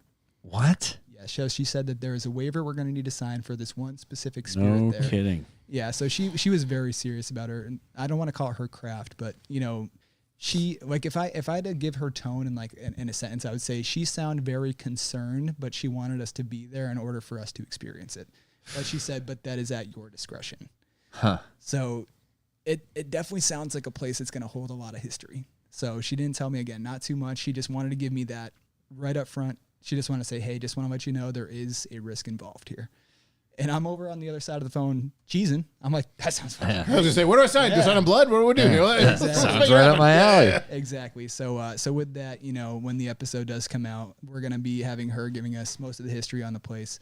But as far as I'm aware, you know, it was just a typical, you know, I don't know, colonial house that had a lot of different owners. I'm not sure, you know, what might have happened there, but we will get that figured out. And again, she has about 8 or 9 other properties that she oversees that have similar histories, you know, Salem witch trial stuff too. Nice. Which is a realm we haven't gotten into, like, you know, witchy stuff, but Right. it'd be cool to check out, you know. Witchy stuff, but it's also like New England specific history, which is really cool. Exactly. That's what we like to do. We like to bring kind of like you know, notoriety to these places that, or to people that don't really know about them. You know, like I said, they're right in our backyard. I didn't know about this place, and I've been to Massachusetts my whole life. Yeah, there's a big historical factor. You were like, hey, we're gonna go here. I'm like, where is this? Yeah, you're like the what? You know what I mean? It's a hot dog factory. And So yeah, with that one coming up, that's the next immediate one. So that's an episode I plan on getting out like ASAP because it's going to be structured. It's going to be nicely chronologically like lined up, you know, with like the current state of, you know, where our group is at too. So Nice. you know, we might backtrack, you know, like I said, to the part 2 of you know, our science club episode, which again, did you get a chance to watch that one? Yeah, I watched that one. Okay, gotcha. Because that night that we had there was absolutely insane, which is why we went back 2 more times. Yeah. You know, Yeah, it was definitely like a cliffhanger at the end of that one. Like you wanted more for sure. and Absolutely. it's Yeah. kind of cool. I mean, not cool too. It's unfortunate that we left it for so long, but you go back, there's still that cliffhanger. Yes. So there's Yeah. still like that sense of hope that we come back after Yeah. a long hiatus. You know what I mean? So I feel like it couldn't have ended Mm-hmm. on a better note than what it did. And, Yeah. And You just know what I like mean? kind of like a little like, you know, peek into like the next time we went there is that when we went back to this location to film, the same names and the same stories came up again. Oh, that's cool. Like when we started getting that confirmation, we're like, okay, like that's, like 2 is a pattern, 3 is a trend. This is definitely a trending thing. It was constant too. Very constant. It was constant. This is the one where I can touch base on it too, is where I actually caught that dark mass, that shadow. So Austin got an incredible piece of footage on his body cam. Which I didn't even know. He had no idea. I had no idea. Like when you were there, you didn't see it until after you what were happened processing the footage. I was with them, and I think you guys heard like a noise coming from that back room, and I was like, "Yep." I'm like, "I'll go check it out." So mind you, I have a handheld camera with a body cam, all night vision. So with all night vision. So no lights, no so nothing. I walk in, Pitch black. and as soon as I walk in, now it's pitch black. I can't see a single thing. I don't have a flashlight, anything. Yep. I'm looking through my screen. And I didn't know until afterwards when they reviewed it that when I went into the room, I caught a black shadow move from right to left. Wow. And not only that, it had like a shampoo commercial. It had Head and Shoulders. It did. You could you could fully see the shed, the head, the shoulders, and you could fully see it just like go across. It's like it was standing in the room, and by the time Austin walked into it, it dipped. Yeah, like it was like, fast. oh, I'm out. And when I saw that, I'm like, I'm playing it back over and over. I'm like, that looks like I was, but I'm like, here's the thing. He had no light source. He had just night vision, which doesn't emit any light whatsoever. Right. So it's not a shadow. It's not a reflection. It's And not a lens they were also flare. down the hall a ways, so like their light was like it wasn't illuminating from them either. Yeah, And that puts even more to the fact that it's a shape of a figure. So when I saw that, I immediately I stopped everything I was doing. I was like, Austin, you just caught a full-bodied apparition, which is something that we haven't really caught before. I mean, we've done shadow play and stuff like that, but we've never caught like a full-blown We've apparition. Tons of black mist, black figures, etc. But to something that actually looks humanoid, Yeah. we've never caught anything like that until, like I said, we had this. And the whole idea is that, with the whole EVP phenomenon and everything, like it has to be a strong spirit to show itself in that way on an electronic device, right? Oh, absolutely. Yeah. So the idea That's the behind- idea anyway. Yeah. A lot of people typically will ask me or ask Austin. It's just like, what do you think this is? It's like, do you think it's like an actual human that's residing here? Do you think it's just like an energy that's residing here? And the answer is like always all the above. Yeah. You know, And it's now like- obviously you guys want to find stuff, but at the same time, how, would you consider yourself skeptics? Like when you see something like that, are you trying to look at all the reasons why it could be a shadow or the reflection of something else? Are you trying to rule it out first? Absolutely. That's one of the first things that's kind of like our standby is I initially, before I even started investigating, I thought it was a crock of shit. Yeah. I literally didn't believe it whatsoever. I'm like, everything's got an explanation until you have that one event or that one experience that you're just like, okay, I've gone through A to Z, 0 through 9. There is no explanation for what the hell that was. So then because it keeps happening and happening, I just was like, let's look into this a little bit more. You get the right equipment and we have such a very vague understanding of what the paranormal world could be. And it's not like we're never going to say this is a ghost or this is so-and-so. It's just this is something that is unexplained and we want to try to figure it out with whatever equipment we have. So the stuff that we can use obviously is some tried and true stuff. So I have a whole theory on, what these things might be and what the reason we can't process them as well as we think. And it has to do with our brains and the dimensions and stuff like that. Yeah. But, whatever tools we have on us at the time is pretty much the most we can do to try to figure it out and try to figure out why these things exist, why they're there, and if we can even help them, if it is something that's tied to a human. Yeah, the big thing is we go in open-minded. Obviously, we're hopeful. Yeah. But we're going to go in open-minded, not expect to see anything or witness Yeah, if you anything or leave experience without anything. seeing something definite, it's not necessarily disappointment. That's just part of the But game, I think it's right? more so the fact that if you go into one of these places and you expect to see something or experience something, you're not going to. Yeah. Because you're kind of like... But you can almost manifest it too, oh, what was that noise? And then, and you move the camera and somehow... You kind of play tricks with yourself. Yeah. Because you're expecting oh, what was that? But it was And the dark plays tricks on you too. When you're standing in the dark for hours, it's... Or start to see going shit. from your LCD screen to looking up to nothing, your eyes need to adjust and all that stuff. So we always, when we come across something or, I'll be like, oh, okay, let's stop here and let's debunk this. What is this? Is there security outside? Yep. Was this, did you step on something? Was, whatever it may be, we try to So go once through you and try hear to debunk. something, you got to basically investigate all that just to narrow it down. Which is crazy too, because I hardly ever hear anything with Yeah. these. And I think we've touched base before, with Corey, Allen, and myself, we all experience things differently. Yeah, your I kind of feel different senses might be heightened for different people. And how would you explain it like when we go out. So with you are great when it comes to actually like connecting and carrying on like a conversation or actually just like making sense of like a situation. Myself, like I hear things and like I'm obviously the equipment guy. So like when it comes to like, you know, debunking those things or, you know, explaining how the equipment's doing what it's doing and trying to make sure it's not faulty and things like that. I'm more of a physical object guy, you know, like getting at stuff like an interaction kind of guy. I think Corey like more like kind of feels it. Oh, Corey's definitely a matter more. of just like he's so aware of his surroundings at all times. Yeah. Like he will like even like in the last episode, in episode 5, there's a time where like we were all standing in that one main lobby area and he's like, guys, like what are we stomping going on upstairs? And we're just like, what are you talking about? I go home, review it, and sure as shit, there's heavy ass footsteps going on. Didn't hear it in person, but in the audio, it's crazy how the three of us like perceive things differently and go about it. Like, you know, we also try to go in with like, you know, respect, and we try to, because this is their home. Yeah, it's all them, and like we try to, you know, establish a relationship with them.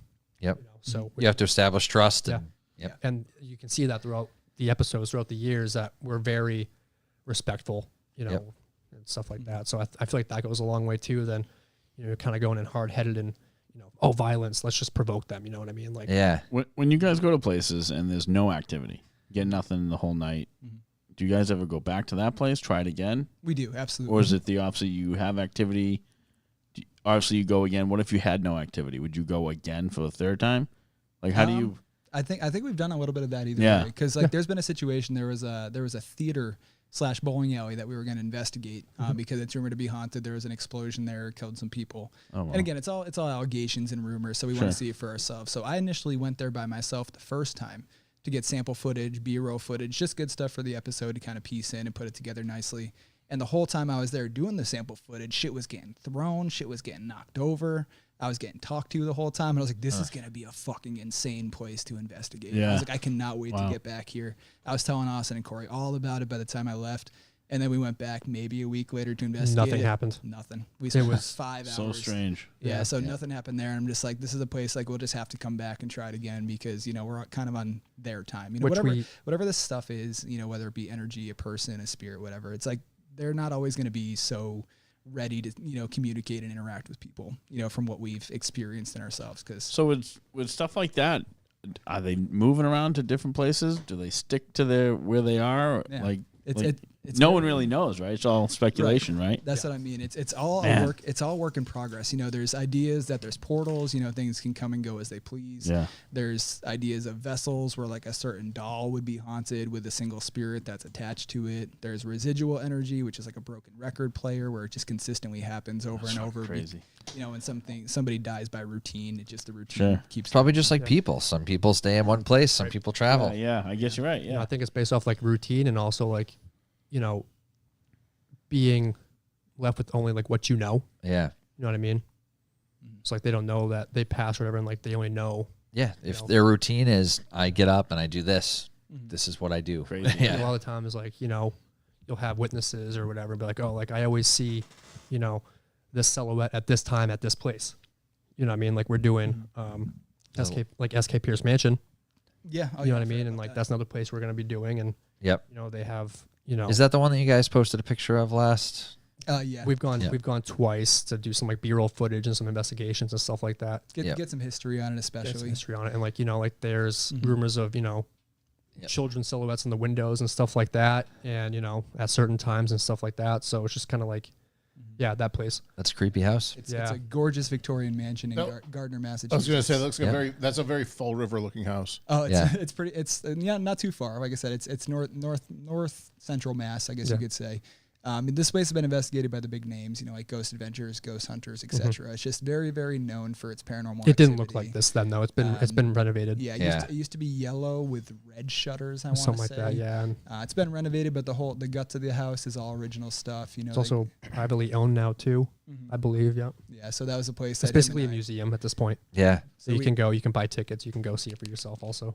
So that's like a Lizzie Borden museum. Yeah. Exactly. So places like that, I mean, it's typically they charge you a lot to investigate it. But like I said, you know, for someone like Austin and I who do it recreationally, it's like, you know, we do it out of pure interest, you know. Yeah. Not to make any sort of money off it, but yeah, and like I said, it's when back to your question, you know, like if spirits are traveling to and from, I think out of all the experiences that Austin and I have had, there are situations where we go back to a place and the spirit's still there. It's still the same name that comes up, same story that comes up. But there's also a situation where there's attachments to people. So in episode 5, we had touched base with a little girl there named Alice. Her name came up multiple times, and she was very attached to Stephanie at the time during the episode. And later on, him and I investigated another location in Connecticut, another abandoned school that was maybe, how far away do you want to say? Like 50 miles. So when we'd gone back there, her spirit of Alice came through again. Oh, wow. And that's the thing, too. So it's like that particular spirit's just eager to communicate. Correct. So it either attached to one of us or something. Oh, yeah. So when we had that figured out, we're just Could be equipment. Yeah. Right. So while we're filming this, we're like asking, like, is this Alice from the last place that we were just at? And we had a new, a piece of equipment called a REM pod, and it would respond immediately. Yep. So it's like, all right, so this is some sort of attachment that's going on. And it actually got to the point where it kept happening so much. I'm like, all right, like, we understand you're here, but we're trying to talk to other people. Yeah. Like, this isn't all about you. Yeah, you need to calm down a little bit. I know you're excited, but we're here for whatever else. Go have a juice box and a cookie and come back in a half hour. That's kind of like episode 3 with Noah. Like Noah was the highlight of that whole visit. Absolutely. So, and that's the thing too, is like you connect to these things that are there for some reason. And, that's what we want to figure out, why are these things here? And I call them things because I don't want to say they're people. I don't want to say they're spirits or just some kind of energy. Obviously I have my whole theory on the reason that we exist as humans is we have a brain that's full of electricity. That's the whole reason we exist. Where does that electricity generate from? Does it come from an outside source? And the minute our brain is done and over with, does that electricity travel elsewhere? Because it's got to go somewhere. That's what I mean. So I'm wondering if it's a matter of we're just vessels, and that's what spirits kind of can be. And that's the whole idea of attaching to somebody or an afterlife. And then like this Oliver Mansion thing coming up, there's, an entity that's not human. So what's that? Did it come from a human? Did it, is it an angel? Is it a devil? Who knows? You don't know. It's hard to say. And I have this idea, like I said, it might get a little deep, when it comes to like dimensions and stuff like that. But obviously, there's up to 3 dimensions as far as we know.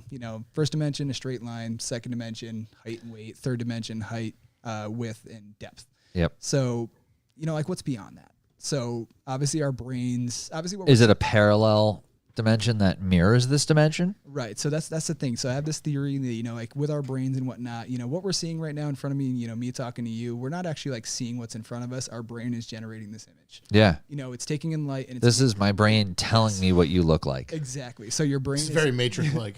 That's what I mean. So your brain right now is making up what it thinks it sees in front of it. So that's why our realities can be totally different. So it can only process, like I said, those dimensions up to the 3rd. But like, in that 4th dimension, like, because our brains, like, what is in front of us that it just can't process and put into our brain and show us, like what's physically there that it just cannot comprehend.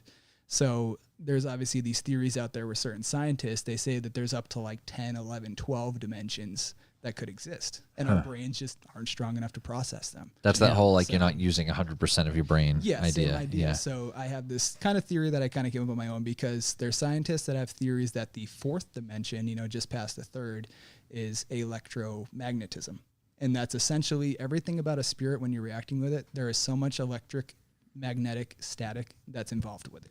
And that explains the equipment. It's picking up EVP signals or energy. Yep. Whether it be light, whether it be static motion or whatever. Exactly. So the main thing that a lot of investors go with is like, the K2 meters that we have that light up from green to red. It detects the electromagnetic energy in the area around it in the air. So, and then when it comes to the REM pod, it creates its own static field. And like I said, I have these things. I can actually bring them up and show you. Yeah. It creates a field that if something disturbs it, that's when it starts. Chuck some of the stuff on the table in front of the camera here. And this is why I keep Alan around. Do we? He's not all just looks. Do we still have the thing with the Nintendo? Oh, the SLS. The SLS. It does still exist. It exists. We plan on using it a lot more. It's just such a unit. Yeah. We haven't really had much time. Maybe the upcoming ones. If you turn that thing on, it starts beeping. I'm going home. Gotcha. Well, this one might because we're close enough to it. So this is a REM pod. So REM. Essentially stands for, I want to say it's like radiating. Restless eye movement or something. Same idea. Rapid eye movement. Yeah, it's radiating magnetism. So what it does is pretty much this antenna here creates an actual static field of its own. So that way when you turn it on, you set certain sensitivities. It does have a temperature gauge and stuff.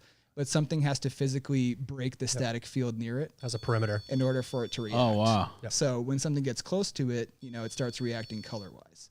And then obviously if you get a full grab onto it, it's going to start making some crazy noises like that. So this thing here, like I said, it kind of detects something has enough mass or electromagnetic, structure to it that when it gets close enough, it makes a noise. So we like to use that a lot for yes and no responses, or if something is nearby. But keep in mind, your laptop can put off, magnetic fields and stuff like that. That's trying to get it away from the microphone stand so you can see it on the. That's even something that we would do. We could like put it in, a stairwell or like a high traffic spot with a camera away from where you guys are. So we can leave, and then if we capture something, like we weren't close to it. Correct. And this is a device it's not cheap either. It's like $180. It's something that's really got a lot of, like I said, work put into it. So in a couple of the new episodes, we use this, and it's a great kind of like yes/no indicator for questions and stuff. It's a great tool. So we just typically, if we're trying to communicate with something intelligent, we're like, hey, we're going to show you how this works. You get close to it, or you can even grab it. So if you have a answer to a question as a yes, go close to it, grab onto it, make it make noise, something like that. So we have a lot of You footage. like that thing, huh? Yeah. Works every time. Lights on it. Yeah. and the best part is it'll sit there, it'll do nothing for, half hour, and then we finally start asking questions and it starts reacting to it. That's when something has to physically be here. And it has it's pretty close too. You got to be like, you You gotta be on it. you know what I mean? Yeah. So that piece of equipment there. So you set this up, Yep. right? Yep. And then you set up a camera same time, or Yeah, we can either leave a camera, kind of like you have like the stream set up here, just to kind of keep an eye on it, just to see if something goes near it when we're not around it, or we can keep it immediately in front of us when we're filming handheld. Sure. Yep. Or have body cam or something. Exactly, just to see if we can use it as like a yes/no device, or like just like if something is here, go near to this. So the beeping you're hearing now is just temperature. I know there's an. I was just gonna be like, the little light's doing something. Yeah, so What's up it with that? detects changes in temperature as well, because they say that when like a spirit's in the area, it can Start drop to the get colder. temperature because it's sucking all of the energy out of the air. So that's one really cool device they have that we use. I love the REM pod. Yeah. So when it comes to, again, electromagnetic fields, I'm sure you guys have seen this. This is our main Yeah. Pretty frequently. So this one here, like I said, it's a K2, so it detects the electromagnetism in the air.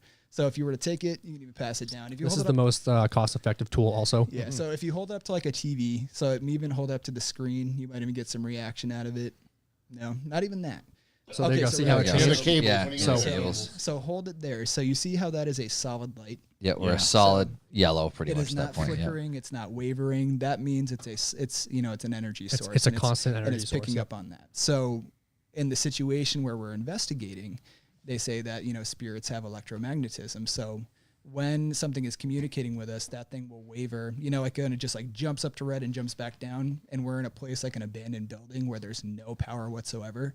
And you have to be right on top of something like that for it to even it needs to be touching.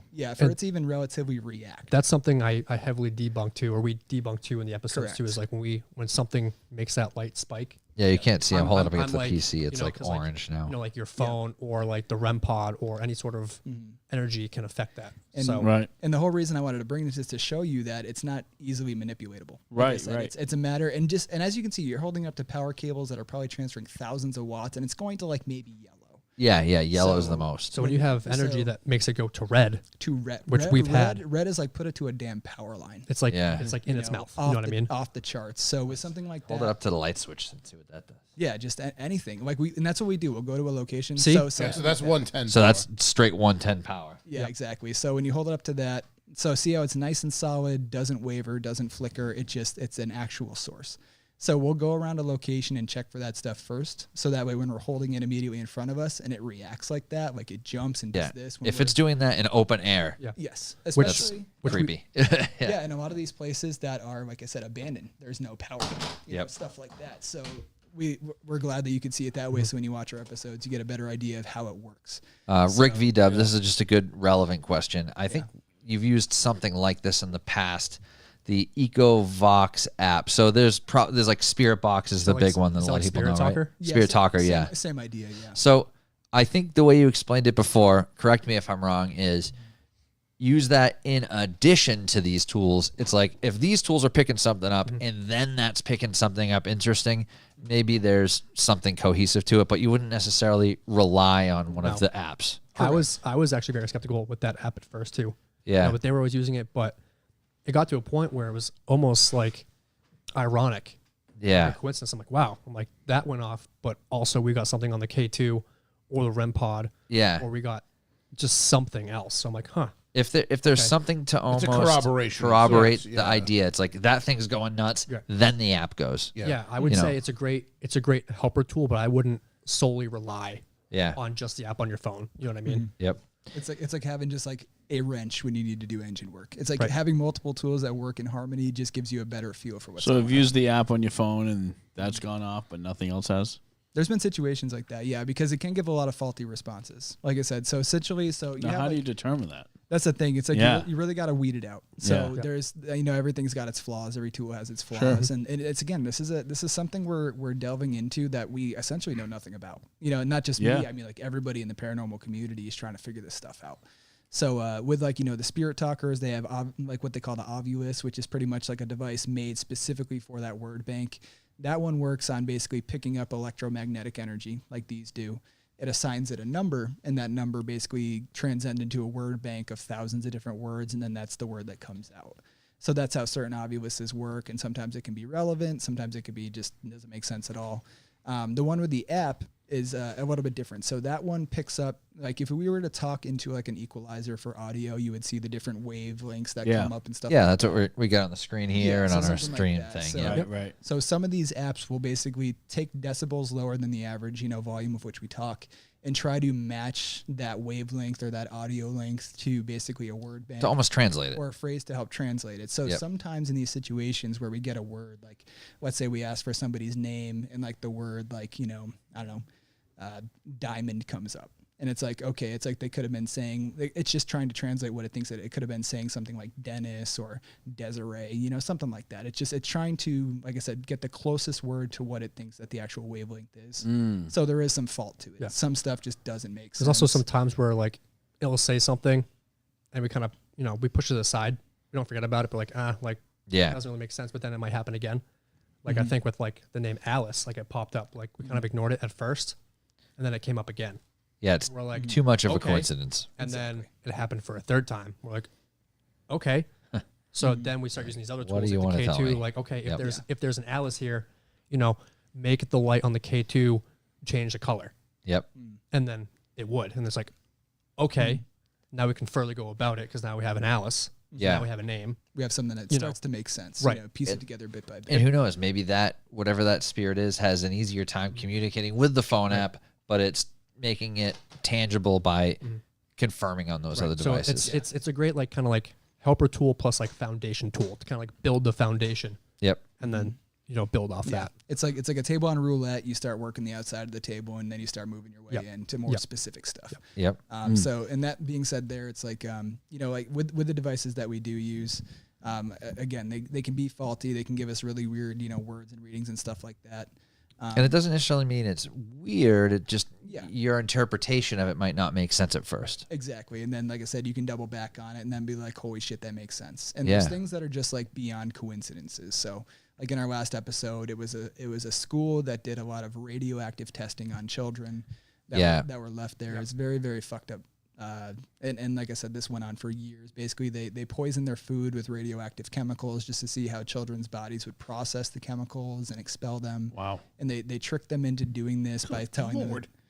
So essentially the long story of it is this very, very huge asylum, multiple buildings. So that's what was throwing me off. I was saying school, but it was really an asylum. Essentially an asylum, but they call it a school. Yeah. What have you. I heard you refer to it as a school in the episode. A lot of them were referred to as schools. Yeah. At the time. Yeah. So it makes it sound less, exactly tragic. Yeah. Less asylum. I do like with your episodes the history at the beginning. Yes. I like that. Helps people understand more. I always like that. That's what we like too. Yeah. It's putting it in the beginning because what's crazy too is a lot of the times I'll do the history like ahead of time and then so Or actually, I digress. I actually do the history after the fact, so that way when we go in, do an investigation, we're just like, okay, what does all this mean? Right. Yep. And then look into the history of it. We're just Right. like, holy Oh, that's shit. pretty good. So we do You it know what I backwards. mean? Yeah, I think that's a good way of doing it, though. Yeah. So You we're know? just going. You don't have a preconceived notion of, well, we know Right. somebody What you should died see. and name this. Let's look Right. for that. So yeah. it keeps us open-minded. Exactly. You know what I mean? So we're not going in with like these actual factual facts. We Sure. actually learn it on the way, and then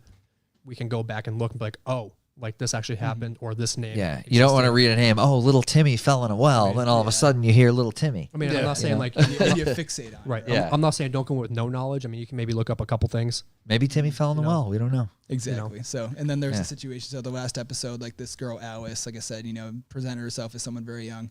The word experiment came up so many times. Which that's goes exactly ties right in with Which that is whole which idea. is what they were. Which They is were exactly what they did. It's just like, experimented on. Yeah. we were just like trying to ask, what did they do to you? And the word experiment would come up, and it's like, okay, not a coincidence when it comes out multiple times, and that's exactly what this facility was, Right. Guilty of. And now, when you picked her energy up at the second location, were you getting more direct phrases like that? I believe so. I'd have to go back and watch it because that was, I want to say, November of like maybe that same. It might have been 22? like a month after we had our last podcast. Yeah, I think that was actually after. Oh, wow. Yeah, I think so we it were was a talking while about ago. the About episode going coming again. Right. Yeah. Yep. So it's just situations like that that are just wild. So we won't know what the history is until after the fact, and then it'll make sense. Right. But there are cases where we look ahead of time, like episode 4, we picked up 13 people that were, killed at the asylum or died there, and we went there to try to provoke them specifically because it was a Friday the 13th episode. Right. So Yep. I'm and like that's 13. good because, and on that realm of things, if there are these residual energies that are tied to people, when you get there, they're just like, holy shit, they know who I am. They know how I died here. I want to talk Right. to this kid. I want to talk to these people. That's goes back to that building the trust. Exactly. And that was the only piece of info we had was just the names. Like we knew of this place and we knew about it, but other than the names, we didn't really know like The stories we knew individually. we knew the or names whatever. and we knew like how they ended up passing. Yep. And I remember seeing an episode that came out just after ours on that location that a bigger YouTuber did. And he walks in there, and I swear to God, his second question is he was holding a box of pizza. What's up, guys? Do you want to see Yeah. this unboxing? Pretty much the same idea. Yeah. This kid was just like, what am I holding? I'm holding a box of what? His pizza, And I'm just Yeah. like, if I'm dead and I have just this very faint window to like use energy and talk to somebody, to I would have talk- yeeted that maybe- pizza directly into maybe his talk face. to my loved ones, maybe get out a message Right. I never got to. I'm not But gonna it was fucking say it was so pizza. irrelevant. Yeah. And mind you, he also copied our B-roll. Like Oh yeah, he copied the whole intro of our video. Like No kidding. Oh, yeah. yeah. And then he got all the views and because he's Yeah. bigger known and stuff Yeah. like that. And Yeah. we're like, oh well, you're welcome for the. I know. you know. I wasn't gonna mention that. I ran into him at Foxwoods at Paracon after that, and I like asked him. I was like, "Yeah." I was like, "We investigated that location just before." He's like, "Oh yeah. I saw your whole episode. Stuff was great." And I'm just like, "There it is." Yep. Yeah, we know. He basically always saw admitted it. Yeah. Yeah. Oh, he did. Like, Wow. Like verbatim phrases, verbatim B-roll footage, like everything about it. But then he walks in and he's just like, he wants them to tell him that he's holding a box of pizza. I'm like, these Yeah. are Like, do you dead, take yourself dead, seriously? dead people. Like they want to Like- talk to their loved ones. They don't want to tell you that you're eating fucking chicken broccoli. you know Yeah. what I mean? It's like the disrespect that you have. And so we go in there. It's like we know who's here. We know how you died. It's like it's the real deal. And then at some point, we like to think they're like, oh shit, like they're really here to talk to us. They're not here to ask us what fucking flavor of pizza they're eating. Right. So it's stuff like that. It comes to a whole like respect thing. Yeah, the know whole what I mean? talking Yeah. and building this relationship is mind blowing to me. Mhm. Because I wouldn't know. First of all, I don't even know how I would react if I was in any of the situations you guys have been in. We It would take like a day or two for me to process and be like, okay, this is how I'll approach. you know what I this love this time. about like us Because too is like it's like being shocked, But you do it enough where it's like now you guys have your own. Right. That's the whole reason we did Yeah, that. yeah. We went through those exact moments where Yeah. it's like, okay, this should happen, and it rattled me. It's like, Yeah. what don't we know, and we want to figure that out. Right. yeah, we actually like, going off of that, like we don't usually typically freak out about that stuff. You know what I Yeah. mean? Like it's just kind of like, oh, we got a response. Okay. We don't want to take away from that moment. Right. Oh my God. Like, something happened. Like, did you hear that? It's just like, okay, like this happened. Let's continue to ask questions, have a conversation, build that trust, that relationship, and see what happens. And then maybe like more things will happen. You know what I mean? It's Sure. just No, like, it makes complete sense. Not in my head. it's though. just like, because like a lot of like it makes sense. It's just 'Cause, like like, I'm like fuck. a lot of that's times too is like wild. you'll see on YouTube or like TV, like, something happens and they freak out. Yeah, or yeah, whatever. And exactly. It's just like, yeah. it seems so unnatural, right. but with us, like, we have, our image and stuff, and like we want to come off as genuine as possible, and like that's just how we react. Yeah, it it's would just be like- it'd be a very quiet reaction to me. It'd be all internally and being like, "Oh my god, this is fucking crazy!" Like, But you do get primal fear. There's Yeah. shit Oh, yeah. that has scared me to the point where I'm just like, I'm glad I have like my pistol on me because Yeah. I'm thinking there's an actual human. there. Because I'm shooting in a shadow, Yeah, baby. That's what I mean. Yeah. So with that being said, like I've gone places that have like there's been something like, like I'll walk to the bottom of a staircase, it's pitch black in front of me, and there are fucking boots walking my direction. And I'm just like at that point I'm gone. Yeah. I'm like that's Well- primal fear. And I'm just like, and then you recoup, you're just like, what the fuck was that? yeah, But And it's just shit like that rattles you. well, there are cases like again too. Like I'll always go back to this on episode 4, Unlucky 13, when I was calling your name at the asylum. That's just weird. I don't know if we ever had to That face about this. was- You guys watched the episode though, right? That when I know was, exactly what you're talking when about. I was calling for Alan, and he wasn't too far away from me, but he could not hear me. It's like there was Yeah. a wall. He was literally like a room away He from was you. like the next day room over, and I was Yeah. yelling his name. And I'm a very loud person. Like my voice projects, yeah. and Wow. I am yelling for Alan, and he can't hear me. And I'm like, I'm just going up because I didn't know it was him at first. Last thing I knew is he was going out to his truck, and then somebody else walked in. And I was like, I don't know if it's like a whoever. It could have been anybody at that point. Squatter. A squatter, whatever, or somebody else that shouldn't be there.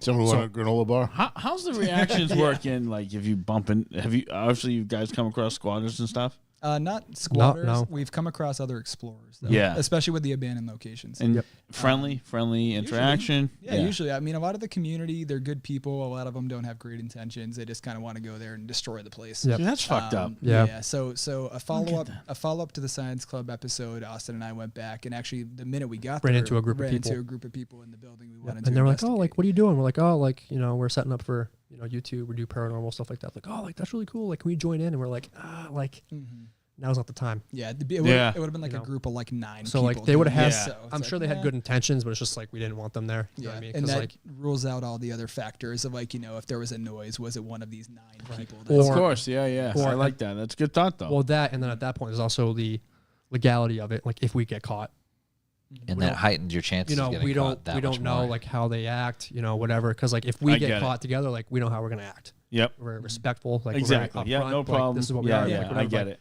Will these kids cause problems? Yep. We don't want that. All You makes know what I mean? sense. So But we have had interactions with like security. So Yeah. there was a very very funny interaction. We, at the very end of episode 3 is where I plugged it in. Is we were leaving a different asylum that the one that we had made contact with Noah at, and there was a property this guy there that was essentially property security.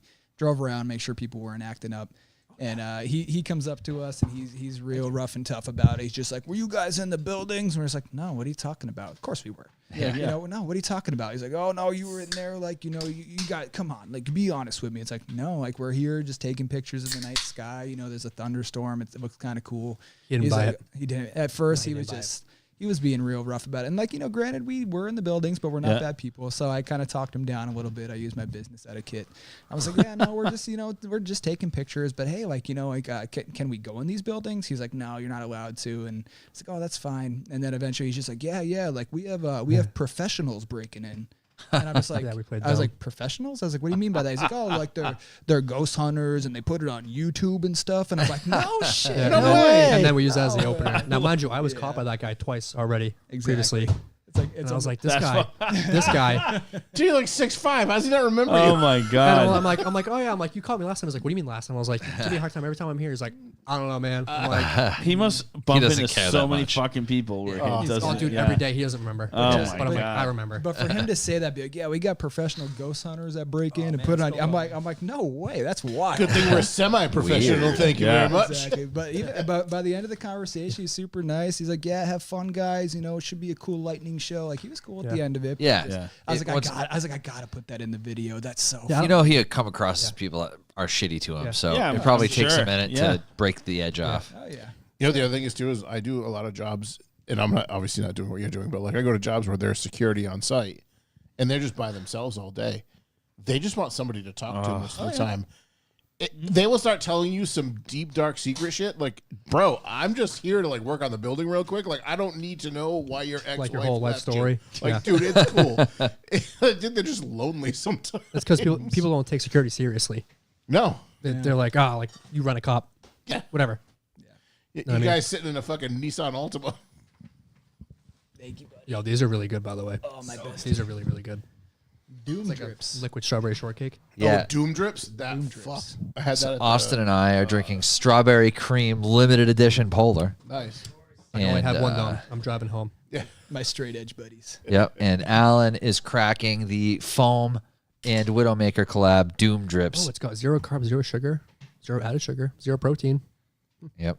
This one's got 0 regrets written all over Ah. it. Yeah, Doom Drips is a super good That's lager. what I drank that the day we were up there. Oh, so good. Love that beer. Ooh, that's good. Yep, That's like it's a good one. that's So almost good. like almost got like a if a what is this again? It's a pilsner. So Yeah. if a pilsner kind of bred with an IPA, Yeah, You know, it's like, it's- I mean, it's a good crispy boy. It's like if a crispy boy wasn't made with trash ingredients. that's fair. Yeah. But again, the legality of exploring and stuff like that, it's kind of a nuisance. So the fact that we have places with permission that are actual locations coming up, it's just going to be such a breath of fresh air. Well, it's Yeah. a whole layer of whatever lifted off you. Like Mark was saying before. Like, you know, It's a layer of stress, but also like, you know, if you're just going for yourself to explore, Yeah. it removes a layer of excitement. Because we got the REM pod going off, a screaming alarm, and we're just like fuck. Like, Yeah, thank see, you I for picture listening. I picture Austin like boring. Yeah. Yeah. So no, it's just, so with that stuff coming up, you know, I'm excited about it. So you know, and having all the new equipment that we haven't been able to display yet. Yep. Yeah, that's gonna be cool. And I'm glad that we can bring it and show you guys too. You Super know, Yeah, and now people so- can see it. and they got a better understanding of how it works. So we when, got- when we're in the middle of an abandoned location and this thing's going crazy, you know, it's like there's nothing interfering with it. You know, it really just adds to the validation. You know, of what's Well, I going fully on. expect to see one of these show up my doorstep because my daughter's probably watching this going, I want one of those. I should be walking around our backyard looking for fucking spirits. Oh, I yeah. can see it already. As she should. As she should. So Rick V-Dub, I want to hit that. So you asked about Freetown State Forest. I was gonna like in the back of my mind, one thing I was gonna ask is like, obviously you're both from New England. We're surrounded by tons of history. There's a million lists you can look at, and they're all different. But Freetown State Forest is on every list for Massachusetts. Satanic panic, baby. Right. Yeah. Have you So- guys considered doing anything out there? I have seen a lot about Freetown State Forest and like Hockomock Swamp and places. Yeah, that. like But Bridgewater it's Triangle. Bridgewater Triangle, Yep. Right. right. So it's an idea that we've entertained. I'm the kind of person where like if it's an outdoor environment, we need to try to find the perfect quiet night. Like Yeah. you know, no rustling leaves, you know, no crazy shit going on. So and there's like, a lot of well, factors to that. there's a lot of factors. I to live outdoor- about Yeah. a half a mile from one of the entrances to the Freetown State Forest. So Yeah. if you guys ever need Well, I to was come gonna say set up camp, the you let me know. Oh, I there you live, go. yeah. Yeah, the man, the nice. other option, and I was gonna say Cassie and I live on like the You live on the Lakeville. other side. the You're other like- side. We you're live like on the we other live right side, next to yeah. Freetown Lakeville, so Right. and Bridgewater. So if you guys were ever gonna do something down that way, you got a place to Oh, crash. there you go. Look if at you that. don't want to So sleep we in the have woods. we have 2 base camps now. Yep. Sounds Basically. good to me. Look You at can that. set the equipment up at my house. You Yeah, can't sleep and there. we've But had you can sleep in his house. and we've had numerous spirit mediums on the show who have said that somebody hung themselves in my house, so you can investigate there too. Cool. Yeah, I don't think. Oh yeah, so remember I talked about last time you were on. I said my house is creepy and there's something with a staircase. Stairs, right? Remember that. Yes. I Yeah. remember that. Well, there's a More? follow up to that. Oh, great. let's- Let's let's hear So it. we had a medium on the show, and I think she actually prompted it. She was like, "Is there something that like makes you uncomfortable about your house? It's an older house, right?" I'm like, "Yeah."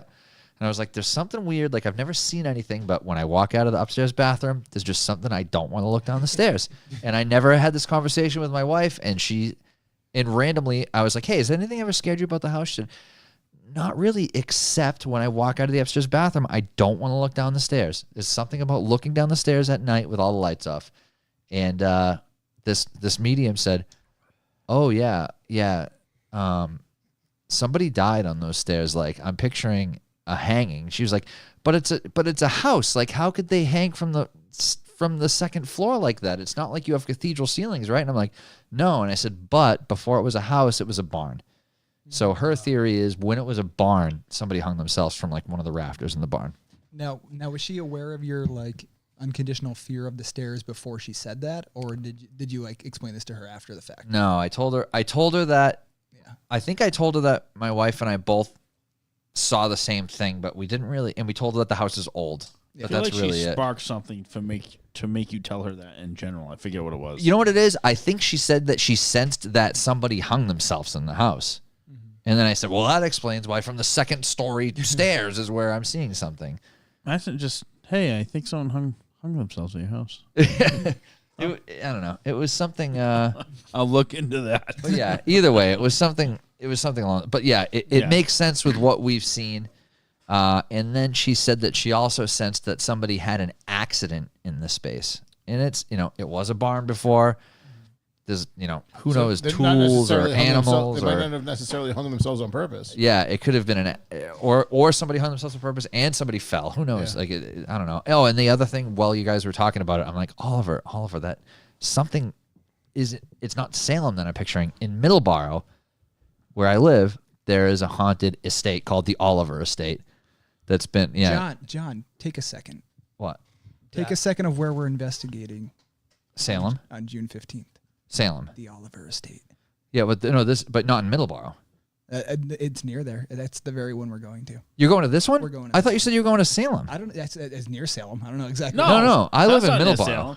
Okay, so wherever that is. That's an hour from Salem. Well, that's where we're going. Is it that house? It's that Yeah. house. Yeah. So I could walk to this from my house. This is literally what we're investigating on the 15th. I could literally walk to that Why from my not? house. Maybe she has ties to Salem and she just said that. Yeah, this is in Middleborough. I'm looking at the picture. I'm like, holy shit. that Yeah, looks like the literally, Austin's been to my house. Yeah. Sure have. So That's literally if where you we're go going. down 44, 1 block from my house, that's where this is. How fucking weird is that? You know what we can do? We can go see John beforehand. Yeah, you should. Yeah. I don't know. Honestly, I Also, don't know we where should, I got Salem from, but that's the exact estate we're investigating. Wow. Yeah. So this is the house. Yeah. Yeah. You said Oliver State. I'm like, what? I'm like, Oliver's not an uncommon name. There must be one in Salem and in Middleborough. Hey, I'll plead ignorance on that. We had a long conversation Yeah. with a woman, so Yeah, Yeah. I knew nothing about this. Yeah, Now this I took is the reins on it. yeah, it's right across from the KOA in Middleborough and the so it's Middleborough. Yep. Okay, so not Salem. So yeah, when, right next to Plymouth. when can we investigate your house then? Same day. yeah, no, anytime you guys want. We walk out of there. This place is a bust. Let's go to John's house. Yeah. That's so weird. I'm looking at the picture. I'm just like, Yeah, what- no, I was like that's literally 1 block from me. that's well, you know where we're gonna be Saturday, June 15th. Hell yeah. Maybe that's the time you and Cassie can join us. Who knows? That would be a perfect time. It's never going to be more convenient than that. We That can was bring just- some that was food to just- grill too. That was just so weird to me. I see it. I'm just like, wow, that looks like the Oliver Estate. And you're like, this is the Oliver Estate. I'm going to be, so the 15th, I'm going to be in Boston that night. But if you guys want to stop by during the time you going, and at night, I assume? I think she wants us to be there for 5 or 6. Yeah, because I Alright. leave we're work going at to be 2. doing interviews and stuff like that ahead of time. Well, we can try to catch up beforehand. I'm actually, I'd love me that. and Del Boner are going up to Boston to go see, we're going to see Unearth and Bleeding Through that's in gonna Boston Oh, that nice. night. That's for their 20th anniversary. Yeah, the 20th tour. anniversary of the oncoming storm. Yeah. be 20. 20 years of the oncoming storm. Dude, we're getting old, man. I was fucking 11 when that came out. Yeah, Holy shit! I remember going on demand to play I was that- 9. a music video. I was 20. Holy shit! We're gonna play this game. I was 28. Holy Yeah, I'm excited. It's them, Bleeding Through, Fuming Mouth, High Command, Overcast. That's another There's a lot of classic. good shows this year. There's Yeah. a ton of good shows this year. Yeah. Not to get off track, but Dude, this weekend alone on June 1st, there is the Red Chord 25 years of Fused Together and Revolving Doors at I Widowmaker. saw that one. Too, MySpace era music right there. Yeah. Good old days. Then there is the Miles Between reunion in New Bedford, Which I will be at. which you will be at. Oh, shit! I forgot about that. band. Yeah. Holy So moly. it's the Miles Between 20-year reunion, I think. And then Knocked Loose in Boston, all the same night. all on the same night. All the Holy same shit, night. You gonna hit all of them? I personally will be at the Red Chord. Yeah, it's a good choice. Obviously, my allegiance to Widowmaker, but besides that, the Red Chord was a very formative band in my youth. So, Yep. I remember seeing the Miles Between play like this tiny Italian club, and it was like there was like 6 people there. yep, It was a long time. Holy shit, I forgot about that. yeah. My old band used to play with Miles Between a bunch. Knock Loose, like they charted higher than Taylor Swift with Suffocate. Yep. I was so proud of those boys. I was like, you kidding Dude, me? we saw them. We were talking about this. We saw them 2 years ago in Swifties fucking and Boston. 2 or 3 years ago, we saw them in Providence at Alchemy Oh, it was Providence. That's right. in a room of less than 200 people. Yeah. And now they're like selling out Dude, so- stadiums. Oh, yeah. and shit. I It's called crazy. this. Wow. The pop culture era. I was called this when insane. that single dropped. I was like, this album will be album of the year. Oh, easily. And I was Oh, like, this I album's mean, that's the going all album the that way. got me into them. Like, I was never, like, I enjoyed the music, but like, that was like, oh, fucking not like these guys. You just like rip. the reggaeton breakdown. It's just, it's just like, how can Knock Loose just get better? And they do every time. It's just like, they get better and heavier. It's just Yep. like it's I'm such a good band. I'm not even mad that they got huge. I'm proud of them. Yeah, no, same. There's some bands I'm dude, like, like oh, fucking fuck it. Coachella, dude. Well, Yeah. it's so funny because like everyone in a band's trying to make it. Then when you make it, like, oh, you sold out, man. The fuck was I sold out? No, you know what I don't That's like? what I mean. I that's don't what you like it do. because I liked seeing them 20 years upstairs ago. at the Palladium with 100 it's fair, people. but- like, you know, seeing But you get it, to say that. Yeah. And now they're big. But now and I don't get to whatever. see it anymore Well, until they get washed up again in like 15 years and they're doing a reunion tour that nobody goes to. Then I can see them as small again. I just bought tickets to go see that see Vanna in Boston. Oh, yeah. That's going to be a sick That's show. gonna be a sick show with the OG lineup and everything. Yep.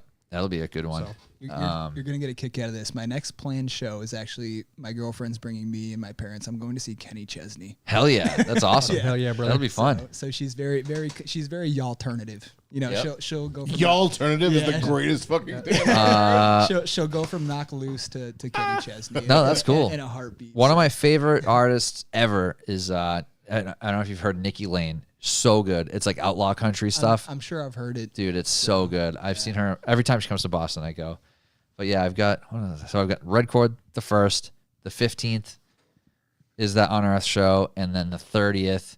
On the 30th, I'll say it now. It's a good point. It's 2 guests of the show. So, Held Captive is playing at Alchemy actually, where we saw Knocked Loose on the 30th, and then Cooked Alive is playing New Bedford, the Vault that night, Oh, no shit. and the Grang.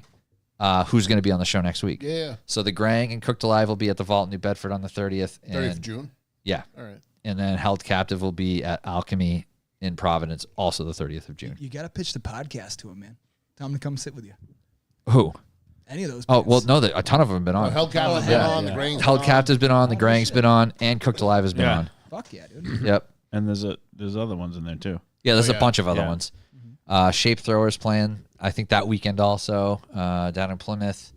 But yeah, Derek's coming on next weekend. He'll give us the update on a bunch. Derek book shows Andy's in the Grang, so he's got a bunch of shit going on. All the anniversary tours this year. Yeah, Dude, it's just- seriously, so many. Slipknot's 25th. Yep. Under Oath's 20. I'd say the, Yeah. the Chasing Like- Safety Oh, show. this is my callback I had and I forgot to write down. Oh, okay. So I'm thumbing through Netflix the other day. Yeah. It was late at night. I was tired. I was working in the garage. You were chilling. I come across a show called The Godfathers of Hardcore. I'm like, all right, what was this? It's Agnostic Front, right? So you got Yeah. the original guitar player and the original singer. So these guys, they get on top. The fucking singer is wearing a chop ahead Yeah. hat the entire fucking episode. Yeah. Yeah. No, those Truth's homies, man. Yeah, it was hilarious. I was like, I fucking know those guys. Yeah, they. I'm pretty sure McFarland is the name of the director of that. I'm pretty sure he was on Truth podcast talking about making that. That's movie. awesome.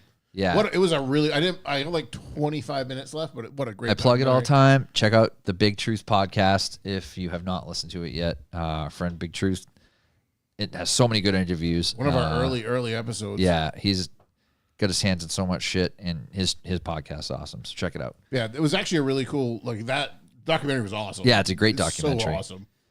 Yep, great documentary. It's all about, it's like all these guys started, they lived a life, then they lived a different life, then they had some Yeah. redemption, and then they lived another life. It's Dude, like, but like if you're interested in music today, like right now, post sad time COVID, right now we are so fucking spoiled. And I swear it's because people were just like the bands that came out of people being locked up for 3 years. But also, I think the thing was too, and correct me if I'm wrong, but like everyone took for granted you should go to a show whenever you wanted. Yes. Right? Then you couldn't go to any shows, Right. and it was like, oh fuck, we, And we that should goes go to right more back to shows. it's like, you know what? Maybe I'll be tired at work tomorrow, but fuck it, I'm going. I'm going to the show on a Wednesday. I don't care. Those are the best shows, Yep. honestly. 100%. I mean, he could have been in the pit with a fucking mask on, so Yeah. that would have been fucking awful. So yeah, there's a ton of good stuff. You're doing so. the helicopter to keep your 6 foot distance. You know, everyone's got that fucking spin going. So lots of good stuff. Go out to see shows. Go to stuff. All right. So Freetown Forest is a maybe. The Oliver Estate that you're going to is not in Salem. It's actually in Middleborough. I totally knew that, man. I just Googled that too, just to make sure there was no confusion. Fun fact. What comes up is just Oliver Street in Salem. Yes. So. Okay. Well, I live on Oliver Lane. Does that make sense? Do you really? I do, That's yeah. fucking cool. We're gonna get to the bottom of this fucking Oliver Here's a Knight. fun Yeah, fact there's a lot of Olivers for running around. your documentary at the beginning is Middleborough is the second largest town in Massachusetts. It's true. Interesting. To Plymouth. Plymouth is the biggest. Plymouth Rock is Such a disappointing. Plymouth, you can drive That's for It is a 20 huge That's 25 such a fucking fun minutes. fact. Yeah. And you're just not from one end to the other. Like, it takes fucking Everyone forever here to get expected Plymouth. something Yeah. different, and that's what he said. No, it's true. It's that's the only fact I can tell you about Middleborough. There's no other facts That's that it? I know. I'm gonna That's use it. it. I'm gonna use it as your quote in the episode. Yeah. Quote John Stairs. It's the God. second largest town in the I'll be state. like, Just bio- right at the beginning, you know, where they do like the text and just the Make dash, it super John dramatic Stairs. though, It's like John Stairs Middleborough, claims. Massachusetts. like the epilogue to the episode. We're just like Yeah. cut this out of the live video and use it in our video. Like I put like bio, John saying bio this. in. Oh, that'd there be you go. good. That would be really good. See? Like super reverby dramatic. Middleborough, Massachusetts. That'll be part It's of my the interview. The second. I'm gonna ask the owner Largest of the property. town in I'm the like, state. so is it true that this is the second largest town? in the According state? to local historian John Stairs, local, this is true. Local lord John Stairs says. Yeah. Local legend, your neighbor states. Oliver Estate adjacent, John Stairs says. Well, that's exciting. I'm very excited for Middleborough episode. Middleborough's popping off. I got my Middleborough Cars and Coffee coming up too. Yeah. I'm gonna fly my drone right over your house for some sample footage. You could get some make sure footage of the pigs and the goats and There's a stuff. hot tub Yeah. in the back. Just Wait, wait till so they go. you said you're not going to be home that night, right? No. Oh, it's a shame. We're going to throw a party. I guess we have somewhere to hang out. We're going to throw a giant banger at your house. You can go hang out with my wife and the Garage animals. beers. Yeah. My wife will be there. Need to decompress from some paranormal shit. Yeah. Well, depending on how late you're there, we'll meet up I was gonna after say the they show. probably wouldn't get there till you're already home. So. Yeah, right. I got Probably- my hand around nothing. Meet the Is there fucking a- ghost we met next door, dude. Do we have a limit on that time? Like, what time are we going in? Or I are we think- staying overnight? We're staying till early hours of the morning. Oh, cool. Probably like 2, 3 in the morning. 2, 3 o'clock. Yeah. So if we want to Sick. like go grab breakfast at Denny's or something, we can. Or Hell yeah. whatever. Yeah, we got a bunch of good breakfast restaurants right there. Good happens Oh, that at trailer right Denny's. near your house is fucking delicious. Yeah, Dave's Diner, man. Nothing good happens at Denny's after 3, dude. Nope. Nothing happens. Except nothing good happens pop up there. fucking. What the fuck is up, What the Denny's? Fuck is up, Denny's? It's like 10 years. Was that a 10-year anniversary or something the other day? Yeah. It's fucking wild. Meth Syndicate that made this shirt did a shirt of that. They did that band's logo with the "What the fuck is up, Denny's" on Yeah, the front. that's so good. Yep, Iconic. so good. Trying to think, do we have any other stuff we want to hit here? Besides the Oliver estate, what should people keep an eye out for? They should keep an eye out for their inboxes in their mail to message us and let us know if we can investigate their property. All right, so if you have something haunted that you want investigated and you want to invite these fine gentlemen to your property or property that you manage, reach out. And the best place to find that is soulseekersparanormal.ne on Instagram. But there's also like an email address specific to it too, right? Yeah, it's the same thing. Yeah. Soulseekersparanormal.ne at outlook.com. If you go to any of our socials, the YouTube. Yeah. the- That's totally your. That's totally the Soul Seekers Instagram page. Absolutely, it is. Yep. And that fucking woke Also, me up real quick. Dude, that just. Side note. Who's shit?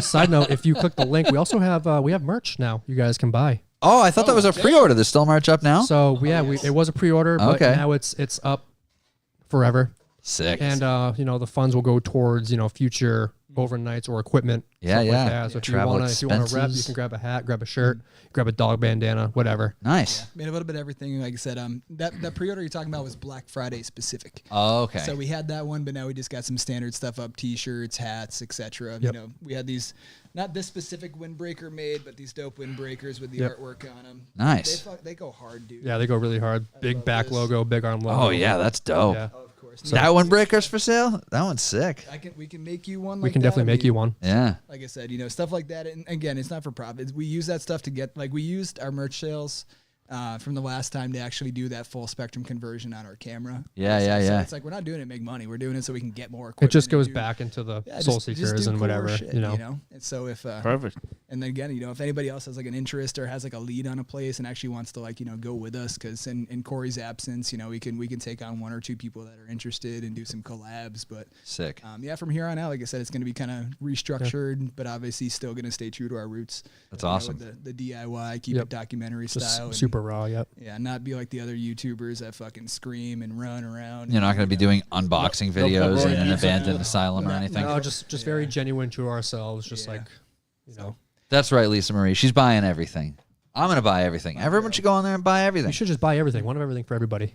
One. Christmas for is coming everybody. up. Get some dog bandanas. I'm going to need 5 dog bandanas. There you go. They're small through extra large, man. They have 5? The cat's basically a dog. How about We're not chickens? doing this. We're not doing this. So the link to all that stuff, of course, is in our socials and whatnot. Yep. Yeah, we'll share that in the show notes so you can find all those links and more. Yeah. And if you want to hear more of us bullying each other, our last upload was last Halloween for our Q&A episode. It was very entertaining. I like doing that, you know. Oh, here we go. There's my cat doing a little blip yesterday No. on the ice cream. It's very cute. What a gorgeous I don't see if we have any specimen. questions or anything that I posted, but I don't see any questions or anything like that. Anybody Yeah, else? I didn't post a question thing because we got the live action I going posted on my on. own personal one. Oh, but okay. Oh, all right. Let's see. You guys do? You guys gone any like mediums or anything like that before? I have been a like a bystander for a medium, and actually just recently too, like maybe less than 3 weeks or a month ago, I was with my new girlfriend and one of her friends that's now become a friend of mine, and I was initially there just to kind of watch, and she was kind of like both a psychic and a medium. There's a difference between like they know stuff about you or they can connect to the spirit world. And this woman that we went to, like I said, she was very legitimate. So, with my girlfriend Lisa, so she has a lot of ties to people that have passed in her life, especially her mother. Her mother's name is Joy. She's a very, very strong presence, and I figured that out immediately when I got to her place. Speaking paranormally, she is very, very present. Oh wow. And she passed away 7 years ago, just this past weekend. And the minute we got to this medium, like we weren't initially there for her either. We were there for her friend. And the first thing she says right out the gate is like, "Okay, whose mother is this?" Like she's really eager to talk, and that was just like we all like kind of perked up with like we know exactly who it is. Yep. And everything she had said about it was extremely accurate and very and she knew nothing about her. It wasn't like we said like, "Hey, this so and so is going to come with us," so it's not like she had time. By the way, it's her birthday. Yeah. When you go to a restaurant, it's not like that. So, Yeah. things like that. And then when it came to like, touching base with her cousin and things like that, there's a lot of stuff that I'm just like, wow, I think this woman's the real deal. Oh shit. So, and then when it came to her friend too, she had a lot of accuracies with her. And then she started to pan over to me. I'm like, I'm just kind of here. Like, you Yeah. Leave me the fuck out of this. Keep your thing over there. So I have, I'm still a little skeptical about it, but when stuff like that is that specific, you're just like, okay, maybe people really can tune into that shit.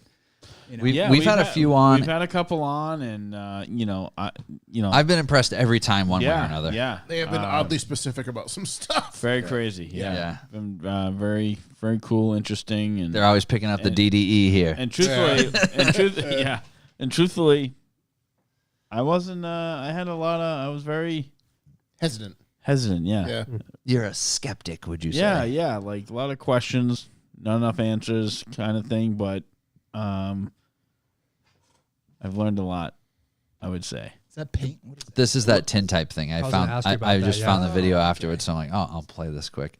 So yeah, this is after it came out of the, I guess, wet plate holder. Is this the Yeah. photo you're talking about earlier? Yeah. I kind of Googled this, and I was like, I need to see it. So that's like the solvent in it, and it makes whatever. It just like burns Magic burns the exposed. image into the. Wow, That's fucking dude, sick. That's Yeah. fucking cool.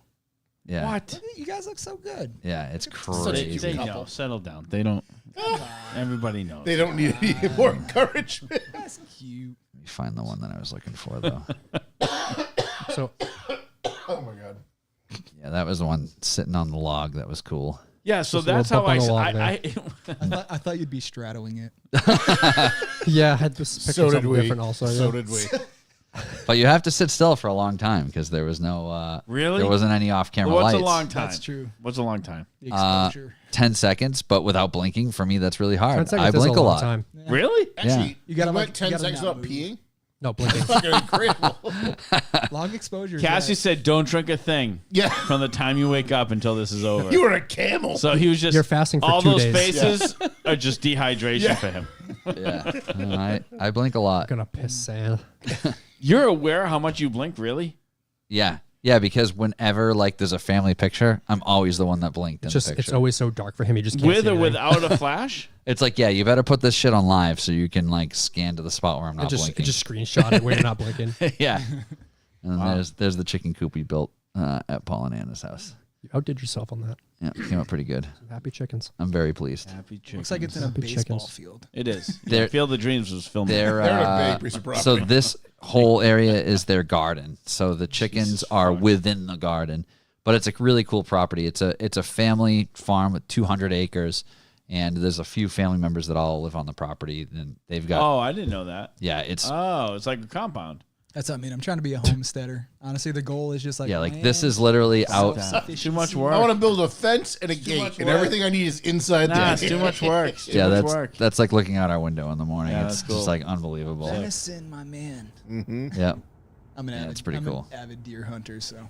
Also, whenever you guys come to the house, there's plenty of deer. Yeah, I saw you got some turkeys recently too. Yeah. So I actually tagged out on opening week. Oh, nice. So I get to brag about that because I don't know how the rest of my family did, and they don't get much. So. Yeah. No, I did good. I got one opening day and then one the following Thursday, and it was really weird how it worked out because both birds measured almost exactly the same with weight, beard length, and spur length. How do they do turkeys? Is it like 2 per season you can get, or? So you get your spring tag, so you can get two bearded birds. So because there are bearded hens out there, so they just say bearded birds, and then you get one fall tag. Okay. Which it can be an either or. And then if you don't use your spring tags, you can roll those over to fall. Oh, no kidding. So that's how that works. But what was weird? That's when you get the Thanksgiving bird. Essentially, yeah. So, but with these two, it was just weird. The weirdest thing, it was like deja vu because the birds were almost identical. They must have came from like the same flock, whatever you want to call it, and they literally, for lack of a better term, they died in the same exact spot. Wow. 3 days apart, and I was like, "This is just a weird situation." That is weird. Very, very thankful. You set one of those little boxes up over there and just see what's going on. Yeah, seriously. That's what I mean. It was just I was grateful for it. Like I said, we've just been fishing and hunting our whole lives, so it's the cleanest meat you can get on earth, and it's relatively inhumane when you compare it to slaughterhouses and stuff. So Here's what I got for a question for you. So one time I was talking about fishing, and this person I'm talking to, their family hunts and stuff too, and they fish. And I was like, oh yeah, no, I usually catch and release. What's your thoughts on that? Because this lady gave me such a fucking hard time, and I said, she's like, you don't eat the fish, you catch it and you just throw it back. I said, yeah. She's like, that's ridiculous. I said, how old are you? I'm like, what? Where did you? I said, you're fucking significantly older than me. I said, at what time in your life you had to hunt for your fucking food to survive? Because it wasn't this Generation, time. yeah. Like, I was like, are you fucking... And of course, her nephew fucking hunts all the time. Of course, he's nowhere to be found. Yeah. Nowhere to be found. She's just fucking like planting bullets in my neck here. He while heard her fucking start, he catching walked Elisa. away. I'm like, He's like, I'm gonna let him take kidding this me? one. Yeah. And I'm like, maybe. Then of course, I'm like, maybe I shouldn't be doing that. Maybe I should just be keeping everything. No, I mean I'm primarily catch and release myself. Yeah. So when it comes to like primarily, good. a Jesus. Yeah, no, a lot of freshwater. Like I said, the very few things I keep is like trout. I like Yeah. the trout taste. But other fish, like bass and pickerel and all. No. that, Yeah, you don't want that shouldn't shit. be keeping that. bony, disgusting. Yeah, Yeah, terrible. if you catch a good salmon, Exactly. let's eat that. Yes, Yeah. of course. Yeah. With the trout Well, we're having program the- in Massachusetts, that's The what giant carp hunter around in a couple weeks, right? Yeah. it's built Guys catching upon for you to keep 45 it. pound That's carp. how The the carp, stock yeah. is built. Yeah, It's exactly. built for you to keep it. So Exactly. it's fine. I don't care about that. But like, I'll get stripers. I'll release them, even if I'm in the slot. Yeah, that's the thing too. Like, no, it's not a because- big deal to me. Like, I don't want to do the work anymore. I'm all done. Exactly. No, I'll go out on like charters and like Yeah. I'm primarily saltwater fish. Like Yep. like porgy is delicious, striper, haddock, all that stuff is incredible. Good so I'll stuff. go out and keep that. But like when it comes to like freshwater, or like river fishing for shad or striper, Yeah. typically let them go. I mean, most striper, they're within the legal limit, which is Yep. very it's a smaller. So window small. now. It's 28 to 31. They changed it ridiculous, recently. yeah. So, and those are, like I said, when it comes to something that I can enjoy eating, I'll keep Yeah. it. But primarily catch and release for the sport, the inventory, and just all around. It's just something I've been doing since I was. Holy shit, that's a huge carp. Yeah. Unbelievable. So we have this guy coming on the show soon, Ryan. He's like big into the freshwater carp stuff. Yeah. And this one was, I think that was like That's- 31 pounds or some Fucking shit. pigs, a man. 26 and a half. Oh, that was 26 and a half on that one. Yeah. His buddy, I think, which isn't even close to how big they can get. and he's like, Oh, they're insane. Yeah. and he's catching these things like literally like 5 minutes from the studio here where we're sitting. They're just bottom feeders. You couple pieces of corn. This is huge in Germany. A Yeah. friend of mine lives in Germany. This is the fishing they do. What Look at this. Koi What the fish. fuck? That thing. Yeah. He caught that around here? Yep. Someone just let it go, huh? I'd feel bad if I caught that big. I got someone's. Oh my God. They're catching these because people are letting Look, she them got go. a tattoo Yeah. of the fish she caught on her foot. Yeah. So I'm excited to talk to them. It'll be cool. Yeah.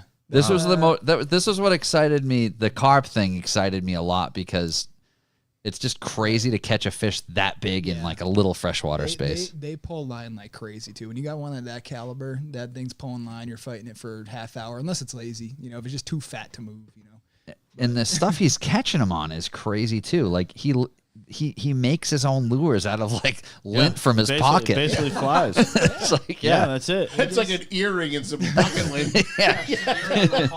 I found that in the cup holder in my car. They're just like vacuums at the bottom of the rivers, man. They just, like I said, I caught them on 2-3 kernels of corn. Yeah. They swim by. They're like, I'll take that. Yeah. One of my favorite places to fish is like deserted cranberry bog, pump house. Well, bodies of water. God, the shit that lurks in there. Literally, you could fucking just put a straw wrapper on there. They fucking hit it. Like, and you don't even know what's going to hit, but then it's like this fucking pull a shark out of there thing once. because it's been abandoned for so long. Like, no one's catching them and pulling them out. There used to be a place in Rochester I used to go to. Yep. Just for the fuck of it on the way home from, like, trout fishing at Marius Pond. And I'm like, because someone showed me this secret place. And I'm like, oh. And I'm like, my God. You could, like, the water's so clean, too. You could see them. They're just looking dumb looking at you. Well, and you're out west, so you get some ice out there still, too. Come on. Absolutely. How'd you do ice? You ice fish this year? Not this past year. I think I went out once maybe. Yeah. It was a windy ass day. It didn't do bad. I mean, just some generic, like Ice was tough this year, too. yeah. I mean, you Tough gotta go this like year, the too. Berkshires if Yeah, anything. I know. Too far. I can do mid. Yeah. It's like an hour and a half. I'm fine with that. Primarily kayak fishing. Unfortunately, Austin will probably never go with me. It's not after the last experience. Yeah. And then Don't take him fishing for tuna. That's a different experience. that's a plan too. My tattoo artist goes out for 2 Yeah, no, I was in on the kayak. Yeah. Yeah, no, Austin's. I don't think he's down for that. But we are coming up to free fishing day in New Hampshire Saturday. So my father and I are going up. Oh, for that. nice. My girlfriend's coming with us. For just some smallmouth and stuff like that. It's just Good times, man. Oh yeah, I love the solitude of just being. I love salt water, like it's my primary thing. And then when I do fresh water and I like dial in sometimes once in a while, I'm like, damn, because this is where like all started. Like it brings you back, and you're like, this is a fucking blast. Yeah. Like, why don't I do this often? Yeah. Oh, because I'm a greedy motherfucker. And I want these fucking pigs. That's fair. Selfish. Well, I think we covered most things that I had in mind. Is there anything else you want to plug or mention before we get rolling? We do have one question. Okay. So the question is, how do we pick the locations? a How do we great pick question. which locations to investigate? Oh, that's a good question. Opportunity.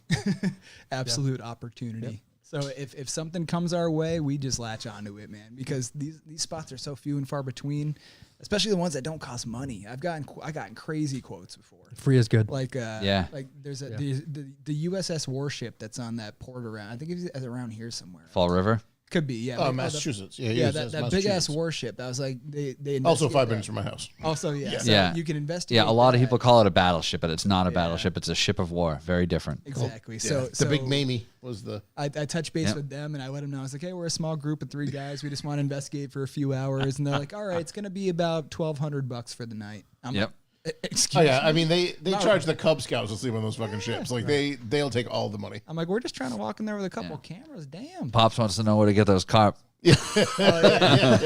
So I remember. Listen in a couple weeks. You'll David, find you're gonna out, have to tune in. We got that guy coming on the show. We'll see. He'll tell us. Oh yeah, my vivid memory of fishing with him for carp was in Pennsylvania.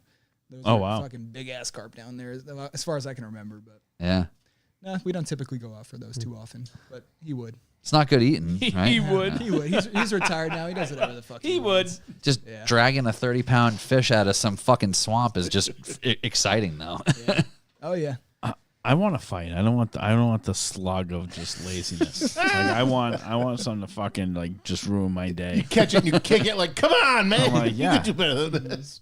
Just go out for. It's like if you're trolling for stripers and you foul hook them, and you're like, what is this? a log. It's like, yeah, exactly. You're just wasting fucking energy and just like comes in sideways. And I'm like, what the fuck? I'm like, really?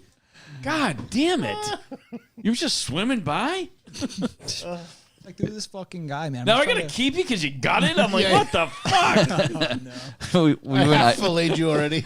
we were up ice fishing for like 4 days. We did not. Don't you mean ice catch drinking? We did not catch a single. Last time a few people caught. Yeah. We didn't catch We should have just anything. gone back. Catch We a should have just fucking gone back. Nothing. We were at Moosehead in Maine. You Fucking- caught a buzz probably. Yeah. It got to the point where we were so buzz and bored. frostbite. When people weren't looking, we were hooking Coors Lights on their traps and flipping the flags up. So every like 2 hours, we have somebody flag. Fish on. It's like the new way of icing people like they do with the fucking. my So God, that's what. yeah. So this is. Yeah, this is perfect. Yeah. This is perfect. So, Jared, we had this idea. Like, all right, we're gonna do this. It's been pretty slow. All right, fine. Since someone's like, hey, I'm going to look. So you need, yeah, I need Smirnoff Ice. Okay. Kid comes back. Goes, all right, I got your Smirnoff and your ice. He got us a bag of ice I'm like, and a bottle of Smirnoff vodka. Now I didn't send him on this mission, so I'm like, okay. I'm like, I don't Cool, know. thanks, You man. need to report back to I was the just all right. Thank you, man. I'm like, hey, so and so got this. He's like, what the fuck? And I'm like, I don't know. I didn't send them. I don't know what you gave them for information. He's like, no, I fucking texted so and so, and I'm like, okay. Yeah, it was like a game of telephone. Yeah, right. He goes, Marty. I'm just gonna call him up. Marty goes, yeah, no, I told him Smirnoff Ice, and then he goes, looks. He's like, oh, I did said Smirnoff vodka and ice. And I'm like, he's like, I'm the one who fucked that up because I'm like, what the fuck? Yeah. It would have been funny if we tied a whole bag of ice and a And a bottle of Smirnoff. Smirnoff to the line, though. I can't even. I don't think we can get a bag of ice through that hole, man. Yeah. But I'm You know willing to try. what hole you could have gotten it through is the one where the car fell through a couple miles. No. A truck, Oh, yeah. a car, and a side by side all went through the weekend that we were there. Yeah. It was the end of season. A It was guy fucking. it was in showed up. March. People test that. They just don't even check for A guy shows up. Send it. Yeah. The guy who we were all playing poker, and then A dude knocks on the door. I go out. Yeah, we're like Marty's watching this. He's like, "Look at this, a side by side fucking fell through." And I'm like, "How can it's fucking pitch dark?" I'm like, "How do you see this?" And then this random guy, 3 hours later, bangs on the door because the fucking fire department made him go to the hospital. He's like, you know, with my side by side, I fell through the ice. Yeah, I I'm fell like, through right over here. It was right outside. He's almost thinking like, this guy's thinking we pulled his side by side out of the Yeah. ice and stole it. Yeah. And he's like, yeah, it was right next to this house. I'm like, listen, motherfucker. Like his side by side looked like that island did in the picture you showed me from the kayak. It was not close. Yeah, it was not close. Like no. we could see it, but it was you saw like a beacon of light, like When- it was a cell phone tower. next Like it was not like it was in straight front up. of our the house. next morning when that car went through, Yeah. Marty took a picture, zoomed in, took a picture, zoomed in again, and then was like, "There's a car in there." And I'm Yeah. like, "How'd you even get there?" He's like, "Took a picture. I zoomed it in." I'm like, "Holy shit!" And then It was far though. it was far. But yeah, this guy's like, yeah. you're telling me this wasn't right outside your porch? And we're like, no, dude, you were far He from goes, here. "I don't know where I am." He's like, yeah, he's like, yeah, 6 teeth missing. yeah, this is where whistling the, as he's talking. the ambulance pulled me in at the end of your street. And it's like, because we're the closest street to the shore, it doesn't mean you're fucking We're side like, by "Hey, side. dude, we're renting the house." We're the only light on? Don't. So now I learned if I'm in that area anymore, don't keep answer your the lights door. on. Yeah. Yeah. And to add insult to injury to that kind of thing, the state will actually charge you for that. Oh, for the Oh, yeah. to I heard get about it that. out. And only then that- if you leak oil, they He charge got you it for out that though. too. Yeah. He got it out. No Him way. and his buddy got He it out, went yeah. out. He went out with somebody later on that night. This lady walks around. Oh, it was his wife. Yeah, we're trying to find our side by Yeah, well, side. it's Yeah, right it's over there. Magellan. It's right over there. I'm like, Yeah, the roof is sticking up yeah, about she's like, 6 "You inches. think maybe he can tow us out. Oh, I'll talk to that guy. He's in another side by side. Yeah, goes talk to that guy. He's just like, I'm not. I going don't over even there. know what the conversation was like. Absolutely not. That's the bottom line. She walks back, Hey, you see when my side by side crashed through the ice over there? You want to drive your side by side over there? and somehow they fucking got it out. Yeah. Didn't They they bring got a it out. gantry crane out there or something? No, it was a No. long ass winch. Oh. It wasn't even. They didn't even. They came out with a fucking sled of fucking tools. It wasn't even another fucking. They winched it out. Yeah. I think they tied it to a tree and winched it out or Yeah, something. and then they came in with a 4-wheeler Yep. and fucking Yanked pulled it it out. out. It was insane. Now that's just part of the lake now, man. Leave it. Yeah. Yeah, right. Right? I mean, Yeah, it's shit. just never It's gonna just be an right anchor again. at that point for all the fish. I just. It's the beginning of a reef. Yeah. Let's just go ahead and start it.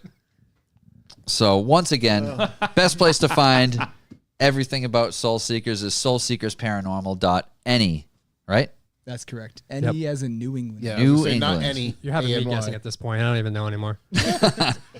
We'll put that in the show notes. Austin Allen, thanks for joining us. Thanks for having Always, us. man. Thanks for a lot, having us. guys. It's always a pleasure. I'm excited that you have Thursdays off, so we can definitely do double this year to make up for missing last year. Yeah, so I think between now and the next time we see you, especially that we're investigating in your backyard at this point. Oh, now that yeah. we figured Exciting. out exactly Yeah. where Yeah. it is. Yeah, we'll definitely follow up. Do with a recap episode. Yep. Craig, 11 Middleborough. F-bombs in one sentence. that. Middleborough is the second largest town. Oh, finally. Never forget. Yeah, Here we never come. Craig, forget. thanks for joining us. We're glad you came in. 30 seconds left. Goodbye. Fucking piece of shit. Oh, Craig's here. Let's go. Yeah, everyone, we got to get out of here. Fucking Craig.